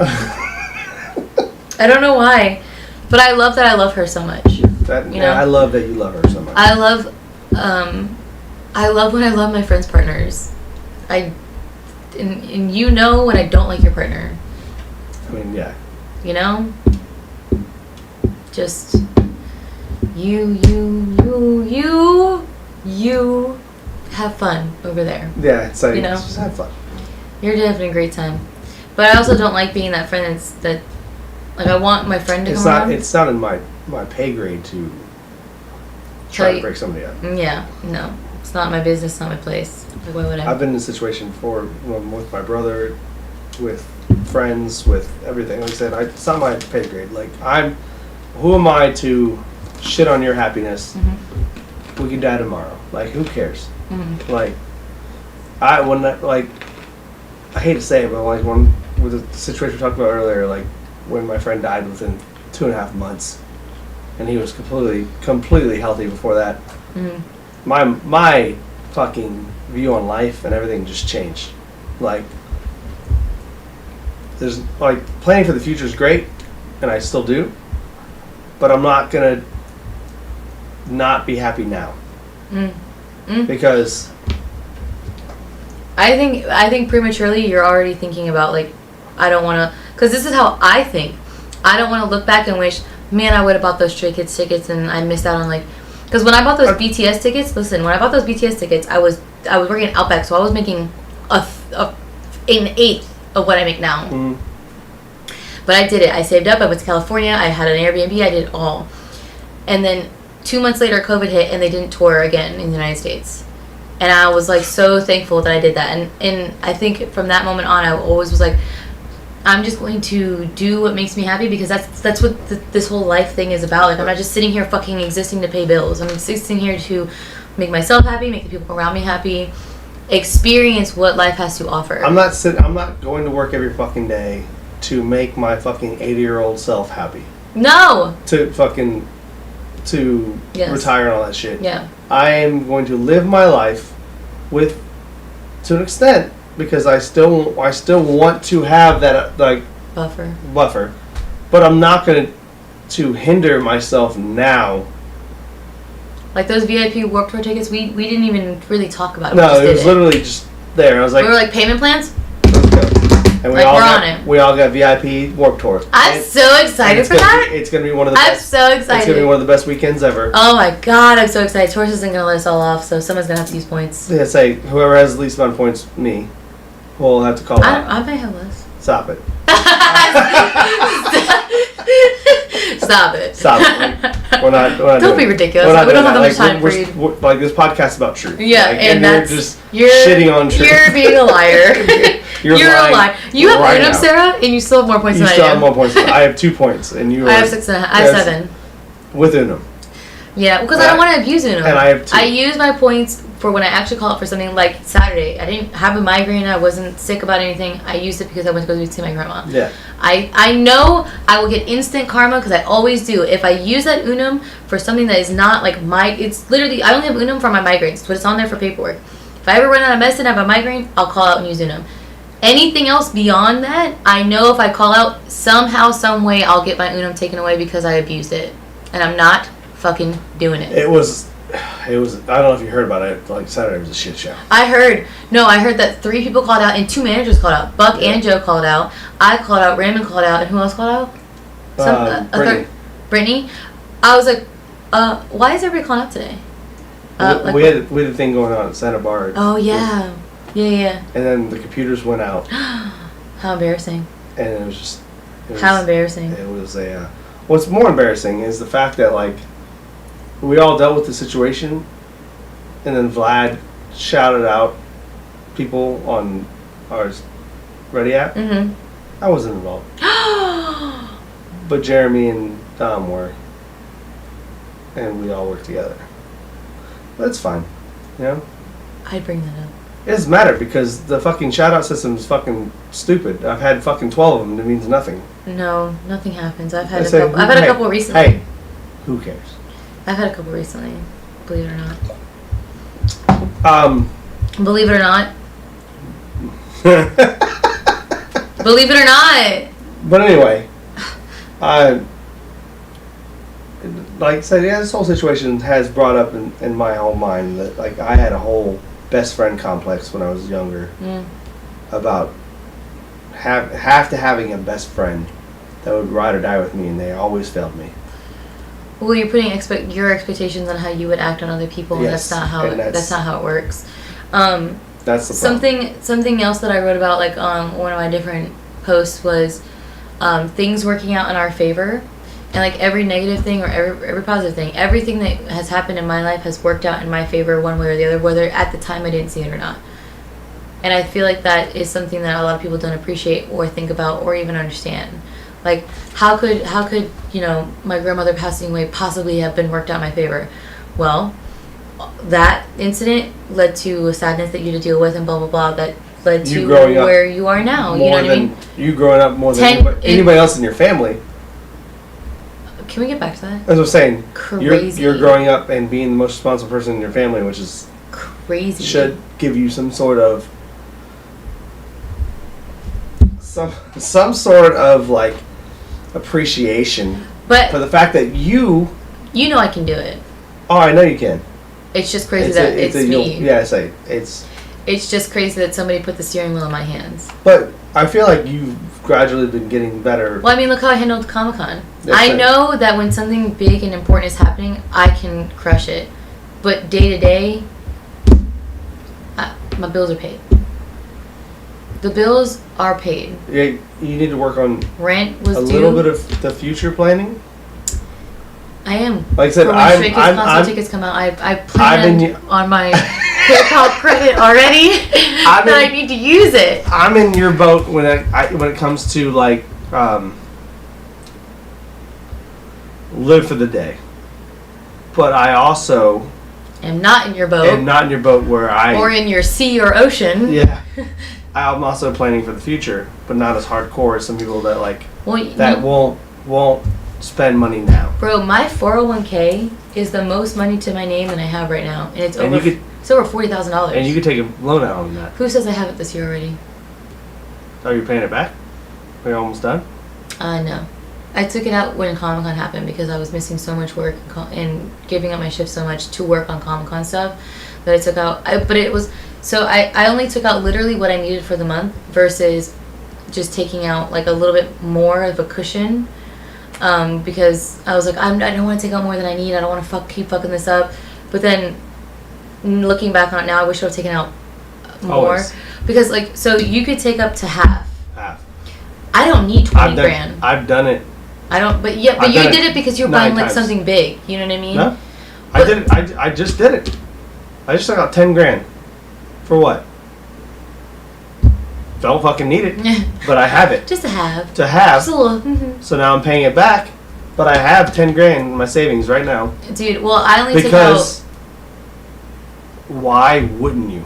Well, I only took out what I needed for that month, and so I could have taken out 20, but I didn't. I literally only took out, I think, like 3 or 4 or something like that, because I knew myself, and I was like, I don't want to take out a giant chunk that's going to take me however long to pay back. I always put a year though. A year to pay it back. I say I put 10 grand. How much is that coming out of your paycheck? How much? 200. That's not bad. A week. That's not bad at all. And I don't even see it because the paycheck means nothing to me. So nice. I don't. Paycheck, I get what I get on a paycheck, and I never actually care about that.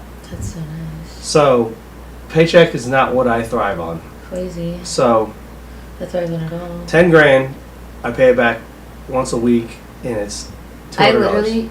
And guess what? Jeffrey Joseph Corns, listen to this. I literally have whatever that paycheck was, plus our nice little bonus.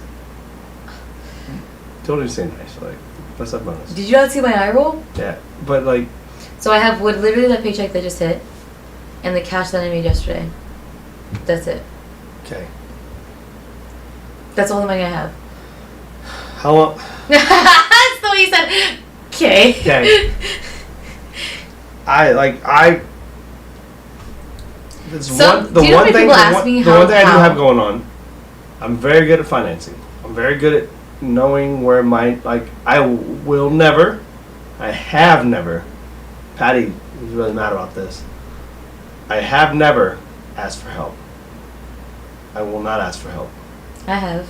My mom has come to me and asked me to help her. Mm-hmm. And I graciously did it. Like, I will be there for anybody else, but I will never. I've had to ask I'll for eat help. ramen noodles for 2 weeks. Well, I mean, I've done that and I still needed help. I will not ask for help because it might be an Aquarius thing. I don't know if that's an Aquarius thing or not, Pride. but like, it's my pride. I will not ask So for funny help. Because another post I read about, I have a lot of posts I read about, was talking about the balance of pride. And there's a negative connotation to the word pride. When you think of pride, usually there's a negative connotation to it. Well, that one of those words has that word generally, via just fact, has a negative connotation to it, whether you agree with it or not. It is. But I was talking about how life is a balancing act of pride, because somebody could be so zero pride in themselves, so they have little self-confidence, little self-doubt, little pride in what they do, and that's too little. You need more. And then you have somebody else that has too much pride that it still ends up hurting themselves because they're not asking for help or whatever else they need. The balance of pride lies in you can still be prideful, oh man, we're really proud about our D&D, and then have some sort of humbleness to go with it to help balance yourself out. That was another topic.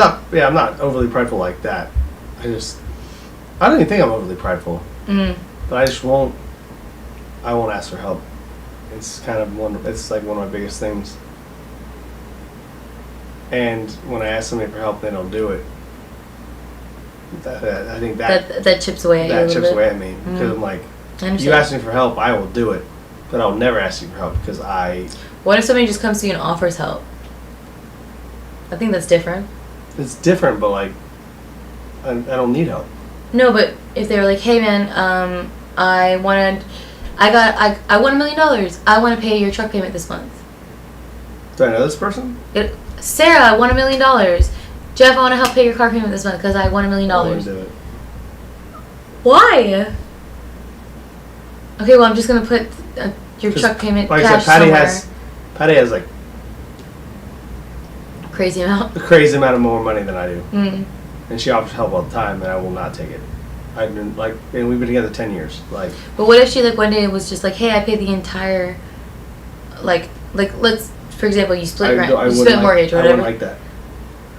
I don't like being. I don't want to be in debt to somebody. That's what it feels like to me. Like when we talked about the 50-50.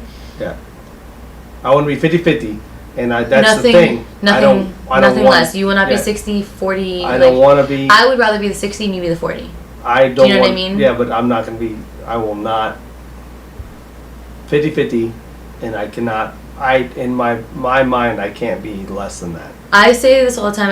I when I do marry my K-pop husband, that I will either believe it or not, even with my K-pop husband, I think this is just a Sarah Ball independence, hyper independence because of everything that I've gone through. Either I will be head of household because I don't trust anybody else to be head of my household, or we are going to be equals of household. When there was something, and it's so ingrained in my memory.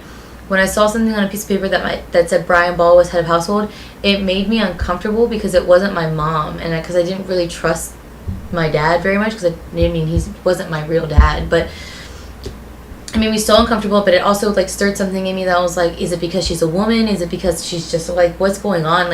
I was so upset about that. It was. What? Cap just came in. No way! As we're ending. Yeah. Cap. Where's he been? Where you been, Dad? Where you been? Where you been? He's like, I don't like help from anyone. And I'm the same way. Bro. Well, that was always something ingrained in me. And I always told myself from that moment, for whatever reason, either I'm head of household, and that might be a pride thing, or we're 50-50. It is not where you are above me, because I will freak the fuck out. See, I have a thing where, like, I don't want to be head. I don't want to have control of everything, because I've seen what trauma that caused, what and problems stress. That caused. Because you start resenting the other person for not carrying their weight, not doing things, and like it causes stress in the relationship. I don't want to be less than that, because it's the same thing. I'm just saying, if that was an option, the option is me, not you. Like if it was like, hey, one of us has to put our name ahead of house, so we can't put both. You're putting my name down then. No, I will never. Like I said, Because isn't there paperwork that you do when you apply for? Oh, well, that's marriage, is it not? Well, no, it's the house. I'm head on the house, but it's not. I don't feel like it's not. That's not a thing. I don't want to be dominant on somebody that, like, they have to rely on me, and because then that just feels like dead weight at some point. And it's going to cause resentment. It's going to cause problems. It's going to cause fights. What me and Patty have is what I want. It's 50-50, and we both are equal in everything. Decision making, money, everything like that, because there's no stress on us and the fact that, like, somebody can't do something else. Well, you both also have the opportunity to make really good money, so like that, it comes easily for you to. But I know things. But I know, if I got fired, I could ask Patty to help me out. And if she got fired, I would help her out. So it's always there, and it's like, I know that's like, we have each other as a safety net. Like I said, there's no like that, but like as a running thing, there's nobody more dominant than the other person. And I think that's the best way a relationship works. Because once you're more dominant than somebody, then a complex kind of kicks in. A complex kicks in. You're pushing somebody down. Because once, like, even in the wording, once you're more dominant, you're dominating somebody. You're pushing them down, and I don't like that, and I also don't like being the bottom of it. Yeah. So like, I know it's old way of thinking, of like men has to be the breadwinner. The way of thinking is whoever is whatever, but I think that everything should be equal in the fact that, like, equal rights, equal fights. Is that what you're saying? Equal rights, equal fights. Yeah, that's what I agree with that. Because I agree. If I came and punch a man in the face, I expect to be punched back. That's what my dad always taught me. If you ball your fist. Dude, a guy hit a woman the other day in the casino.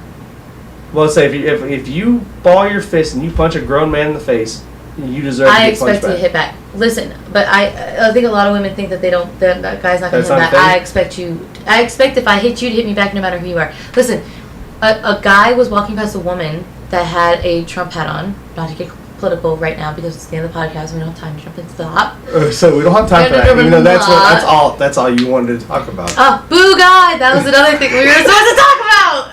So many topics we didn't talk about. But anyway, so we still talked for 3 hours without stopping. Dude, well, you have to get up and work here, don't you?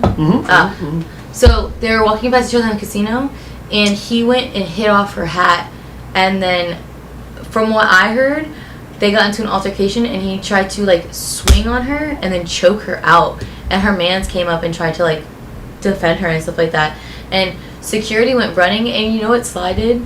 Sly was talking to a red shirt when the red shirt got the call, and the red shirt went running. He goes, "I'll be right back," and he went running after him like he was security. And the fucking people that were there were talking to Sly as if he was security. So Sly was getting all these details and stuff like that. It was good. It was good. Good shit. But I just couldn't believe a man just swung on something like that. I mean, just anybody swung on anybody's. I said I would never swing on a girl for talking. She wasn't even talking. They were walking past each other. That's what I'm saying. Like, words can't affect me. She was breathing in the same room as him. That's all she was doing. I've never swung on a girl, period. I have pushed a girl down when they swung on me. And I will never, like, say I was wrong. Like I said, a girl was literally trying to throw a punch at me. I caught her fist and I pushed her. And that's all I've ever done. And then I never struck a girl. And I never will, ever would. Because, once again, like, that makes no sense. Like, why would you... Why would you assert your dominance at a physical why would you physically assert your dominance? In a physically aggressive way. That's what I was looking for. Dumb. I've never obviously I've never hit one of my partners, and I've never been hit like that. I mean, I have hit things, like I've been so angry that like I've hit things. Oh, I've punched. Oh, well, that's why my hand still's all fucked up. I have a broken hand, but that wasn't because of a girl. It's because of Patty's ex-boyfriend. But it had nothing to do with me and Patty. It just had the sense that me and her ex-boyfriend got in an altercation, and I got taken out of the bar, and instead of punching him, I punched a metal box. Yeah, I punched a bookshelf. And broke my hand. The only broken I've ever had in my life. Same was my hand. Yeah. Aquarius. Box infection. That's exactly what I have. It still sticks out. Yeah, so I still have the bump right here. Look at us, Aquarians. Look at us. Look at us, dude. Well, Jeff, it's after 12, and I know that you have to go to bed and get up early, so you could thrive in our D&D podcast tomorrow. D&D stream. Wait. See how tomorrow goes. I cannot wait for tomorrow. If you are still watching today, tomorrow is going to be fun because one of our members, Jeremy, literally said, is not very happy with the way the last episode went. I thought it was great.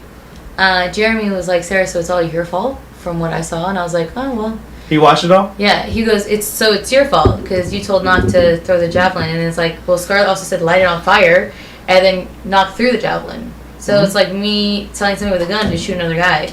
We're both involved because he shot the fucking gun.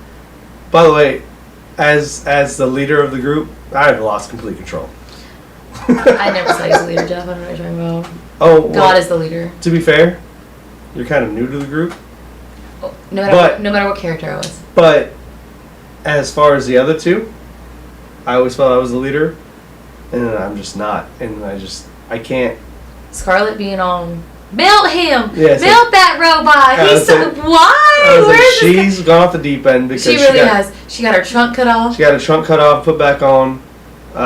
No one's treating her like a lady. Not damn near one person. She's a lady and nobody cares. No one sees me as a lady, but I am. And then Aatrox is like literally just fighting his own inner demons. Literally. He can't find his dick anywhere. Yeah, I can't. Russell wanted me to be the guy with the missing dick. But I'm interested to see what happens tomorrow because we only have one episode. Then we're taking the week off. Then back in Thanksgiving. Yeah. Thanksgiving. It's gonna be wild because I'm excited. I'm excited. I did nothing wrong. I never do anything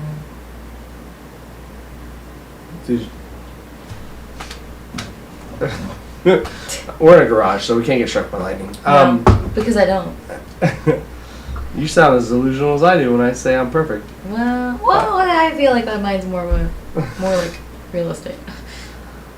You never do anything wrong, and I'm perfect. I'm pretty sure those are on the same tandem. Bro, yesterday I went out to Hector's with Sly, Javi, and Trevor. Talking about Hector's little Spanish food. Yeah. I love that place. I do too. I forgot all about it till last night. And I was sitting down and we're eating, and Sly goes, "You are pale as fuck." Because oh, it's Sly, man. Dude, but looking at myself right now, my hands look ghostly. Yeah, I mean. Can you? Funny, I feel like you could see what's through funny them. About this is if you go back and rewatch this podcast, you look like you have more tan than I do because of the lighting. Well, I have gone out in the sun a couple times. You look extremely tan Well, whatever lighting says we need it tomorrow. Yeah, you sit on that side. I'll just sit right here. In fact, I'll just sit right here and face this way the whole time. The whole time. And you guys are facing this way. I'm just like this. All right. Whatever this is, let's bottle it. Oh, dude, for real. Let's bottle it and keep it together. Bro, I've never been tan my entire life. I've only been orange. I mean, you do look like I could not tan. Clear. Clear. That's the only way I can describe it. See through my hand. I see through you. Anyway, thank you for joining us for SnJs middle ground. It was kind of emotional, and I'm actually really surprised I didn't cry. It was borderline emotional because there was no cries. Which is surprising because I cry a lot. You do cry a lot, but I feel like that I bring out your stronger mental state. Yeah, the sturdiness. Well, they start calling me Sarah's super skinny ball, so. Yep. Anyway. On that note. You do look actually really skinny and great. Thank you. Somebody else said I was getting too skinny, and I was like, "Can somebody pick? Can you guys pick? Is it too skinny or is it too sturdy? Which one?" No, you look great. And thanks. You lost weight and it's awesome. I'm proud of you. Thanks, man. I do feel like as somebody that strives to try to lose weight and try to keep besides these goddamn things.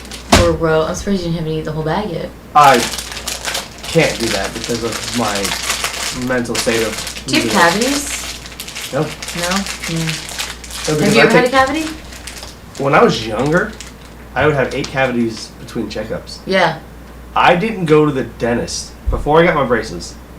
The reason I got my braces, I didn't go to the dentist for 12 years. Yeah. That sounds like some shit I would do. No cavities.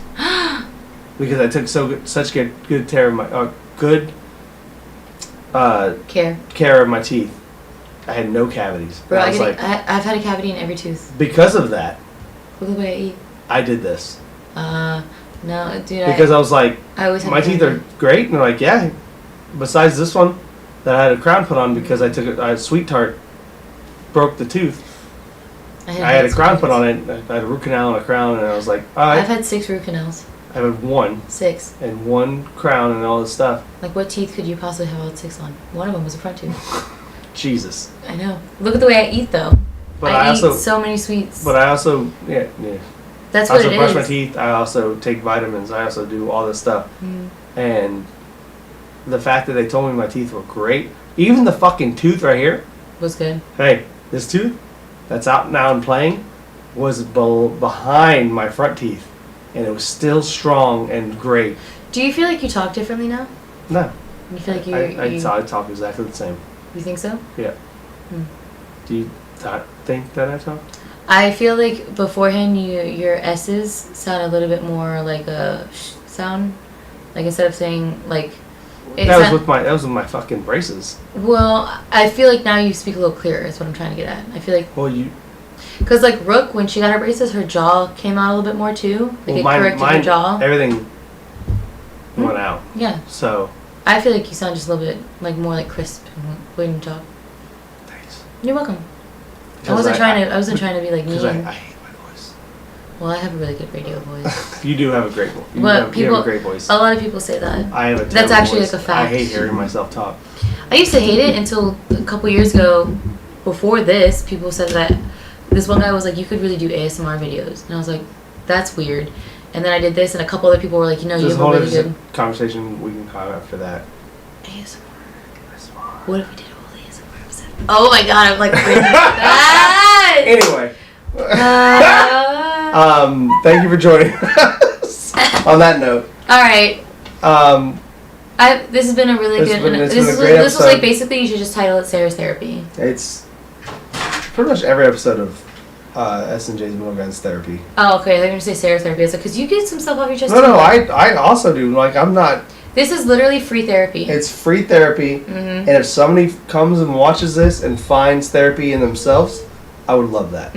Because that's why I like my blog posts. I'm gonna send you a couple. I mean, I want you to read them, but you don't have to. I'm not gonna force you.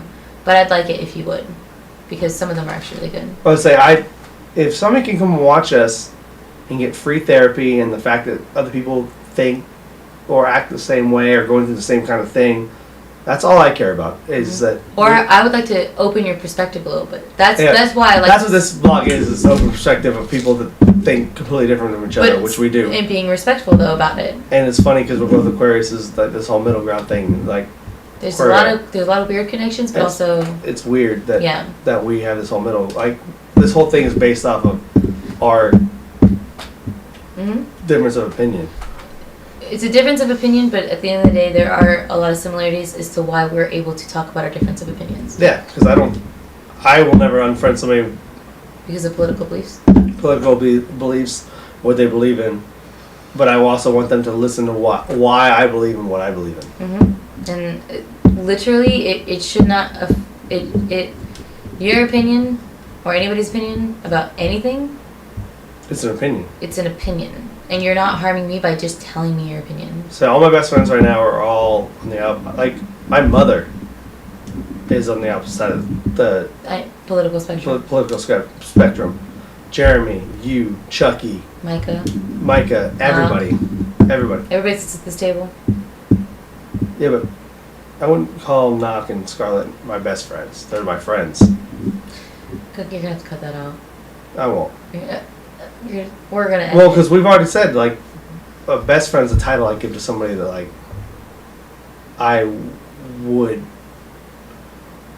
have them like I would have like they would have my back no matter what. And like I haven't. Like, I think Knock calling somebody my best friend is a privilege.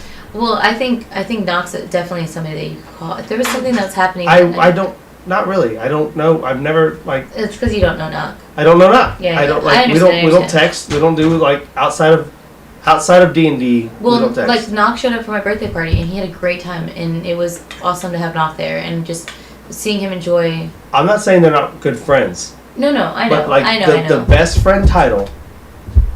And in my opinion, we just discussed this earlier today. Is it goes to people that I would consider that would do the same thing for me that you believe would do it that I would do for them. Yep. I know what I would do for them, and if they would do the same thing for me, they would be a best friend.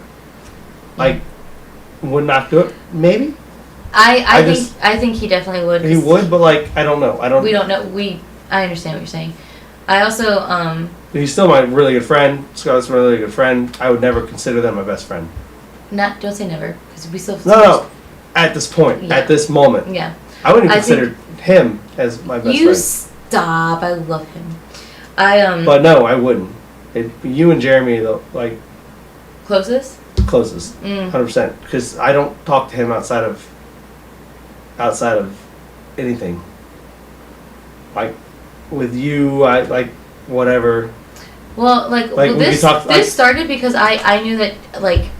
You didn't mind doing something every Wednesday and Thursday, but I knew that Jeremy wants to spend time with like Talia or like do something on his own personal day. When you said you wanted to have our podcast anyway, I was like, just ask Jeremy. I guarantee Jeremy would just let it happen. Well, he was really sweet yesterday because he at the end of his shift he was like, hey, so like everything that's going on with your grandma, I assume I'm gonna be at J&J's tomorrow. And I was like, no, I'm still gonna show up because I think I'm gonna need it. I think I'm gonna need I'll be back in time to be here. Like I literally went home, showered, and came here. Like after seeing my grandma, and I was like, I think I'm just gonna need it anyway. So it's a good break. It's a good break for him, and it's also. Well, it's a good break for you, for what everything you're going through. Yeah, but like this really is one of my favorite days of the month. Do you know what I mean? So I really enjoy it. If you wanted, like I said, if you wanted to think about doing it, we can do it every other week. Well.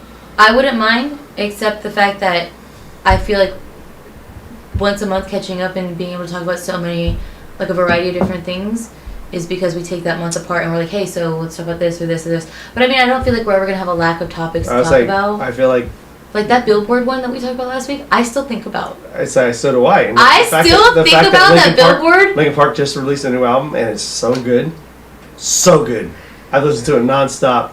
Since it came out last week. I think it was Knock that came up to me and was like, hey, have you heard Linkin Park's new album? I'm like, what? And he goes, apparently Jeff really likes it. It's so good. Because he hasn't listened to it. It's so good. Dude. Anyway. Jeff, so like I said, we could. We'll think about it, only because... If you wanted to, like I said, because I know Jeremy, like I said, it would cause a different thing, like, we could do like every other one or something like that, like, if you wanted to. It doesn't, like I said... Cross that bridge when we get there. Just like either way, I'm going to be here. I live here, and so I have to show up. And so after work, I'm here no matter what, and I enjoy this. Yeah, this is again. I'm not saying free therapy, but it's pretty much free therapy. Like, because I've said things in this podcast that I haven't told many people. I don't. Not that people don't know. I don't really speak about feelings a lot, and I don't have that kind of outspoken situations anywhere else. So like this is like. Do you think you don't have the capacity to talk about emotional things? No, I literally do it every fucking last Thursday of the month. Wednesday. Wednesday of the month. Do you think that's because you're talking to somebody that does talk a lot about emotions, so therefore you find it easier, or it's something. It's because it's what we're doing. It's because it's the it's the mood in the room. I would never just outwardly start talking about it. Because I don't want to burden somebody with my situation. Okay, well, I'd be burdening everybody. So you're already you're burdening me. Yep. I'm burdening you. I don't feel burdened. So, I'm interested to hear about it. So I'm saying, so like it's not a burden if we're both doing it. Yeah. So like, I feel But I talk about it all the time, no matter what day of the week it is. Yeah, but I don't feel like it's a burden. But in my opinion, me talking about what's going on is a burden to somebody else. But it's also nice to have that comfortability with a friend that you know. I'm going to talk about something emotional, and it's not going to be like weird or judgmental, or it's literally just I'm talking about something that's going on in my life, and it's just somebody listening, and they're going to rebuttal it one way or the other. You know what I mean? And that's the other thing is I like giving my opinion. I know it's weird to hear. Do you like giving your opinion? Yeah. Shocker. Write that down somewhere. Writes it down in my D&D. Yeah. Jeff likes giving opinion. I also like being on the other end of it because I like helping somebody out. I like being there for somebody. But I don't like putting somebody in a situation to be there for me. So we're half on the same on that. Where like I like talking and I like doing this because I'm interested to hear about you and your opinions and what you say or your emotions, whatever, which is what you feel for other people because you feel like it's helping them. Where we differ is I do it all the time, and that just makes me feel better no matter what day of the week it is. If I don't talk about it, it's going to bubble up and bubble over, and I'm going to freak out. You, on the other hand, you deal with it quietly by yourself unless we're here. Yes. You know? I bury it because in my opinion, I don't need help. We're going to dig up a lot of graves, aren't we? Yes. I like that. Yeah. I like grave I like that. I like that a lot. That's what I was saying. We just literally talked for 3 hours. 3? 3 hours, 9, 10, yeah, so that's math. Well, 3.5 now because it's 12:30. Huh. And it goes by so fast. Yeah, 3 hours straight without any breaks, without any like awkward silence, without anything. So like I said, I love talking. We both do. But I don't do it very often. I do. I know you do. Trust me, Zara, you don't shut the fuck up.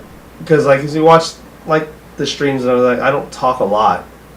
But I do love talking. I love arguing. I love just that's who I am. Doesn't happen very often. But like I feel like this podcast has given me a out to talk. Yeah, last week you said that I was more so the host and like asking questions and stuff. Can I give you homework to do like just give me one topic that you would like to talk about next week, and I'll still steamhead next week? Next month, sorry. I'll give you a whole month. I'm sorry. A whole month. I mean, but if you give me one topic, I'll still play off of that, and I'll still like start. Listen, I'll come with 5 questions if that's what you want. No, I mean you ask me questions naturally when we go back and forth. That's what I was getting. But all I'm saying is like if you give me a topic of like, hey, I want to talk about school buses. Okay, I'll do research about school buses. Cheese wagons? What the cheese wagons? Where did that even come from? Cheese wagon? Yeah. You never heard that before? No. Jesus. Like, that's what you call the fucking school bus, is a cheese wagon. I have never heard that in my life. Oh, then you're welcome, because when the cheese wagon comes, you better hurry up. I never rode a school bus. Oh, wow. Must be nice. Yeah, I rode a school bus until I got a car. So. Yeah, I refused. So I always rode the cheese wagon. I was too nervous. Too nervous? Because I never, at my private school, there was no school buses to pick you up. Cheese wagon. And then it was high school. I think I rode the school bus like 2 or 3 times, and I told my mom, this isn't happening anymore. I'll sit at school and wait as long as I have to. But it worked out perfectly because all my sports was after school anyway. By the time they were done, my mom was already out of work, or my dad was out of work, or whatever. And then finally, my sophomore year, I got a car. So It all worked out that I didn't have to really rent. Never rode a cheese wagon.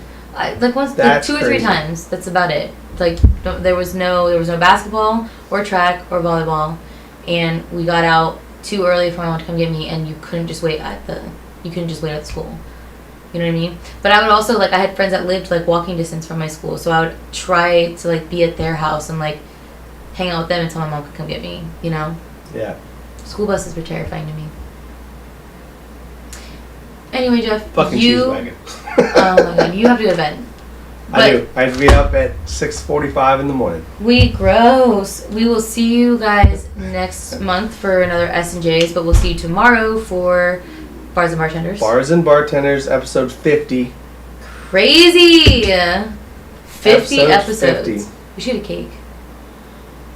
Okay. And I cannot wait for the repercussions of what happened last week. Because we have an emotional player. Somebody's really upset with everything that happened. With that fucking side of the table that... Whatever. Anyway. Our side's good. Rune is the only saint... We're angels on our side. Rune's the only... Angels! The only sane person in this whole goddamn group. And so is Carly. Or anybody that Sarah's playing is sane. It's called role playing. That's called... It's called being different than who you are in real life. It's called role playing. Yeah. Anyway. Well, we'll talk to you guys tomorrow, but also next month for your SnJs, where Jeff was going to have some sort of topic that he wants to talk about, and I will... One topic. Just one. I want it to be good, though. I don't want it to be stupid, like Cheese Wagon. But you love Cheese Wagon. Where you're like, let's talk about school buses, and then I have to do research on where the name Cheese Wagon came from and where it stemmed. You bring the fucking topics, and I will discuss them and be the opposite side of most of them. But you know what's weird? And we're just gonna keep going.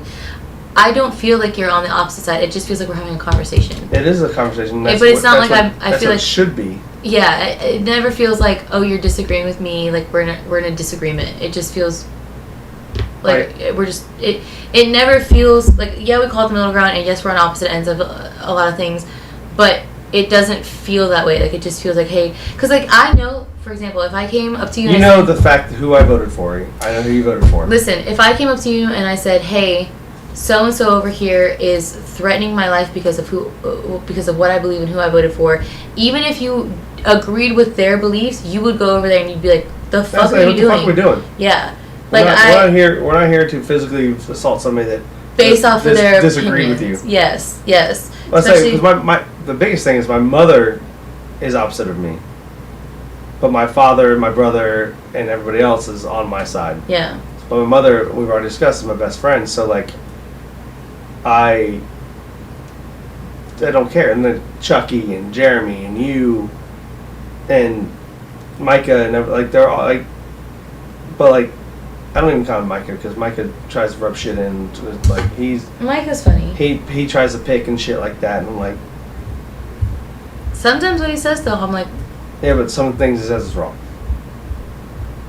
And more than 60% of America disagrees with him. How about that? Yeah, it sucks, doesn't it? No. Yeah, it should. Anyway. We will see y'all tomorrow. We're finally like getting off now because like we have to leave. Yeah, now we have to leave. All right. Bye, friends. Bye, guys. See you tomorrow.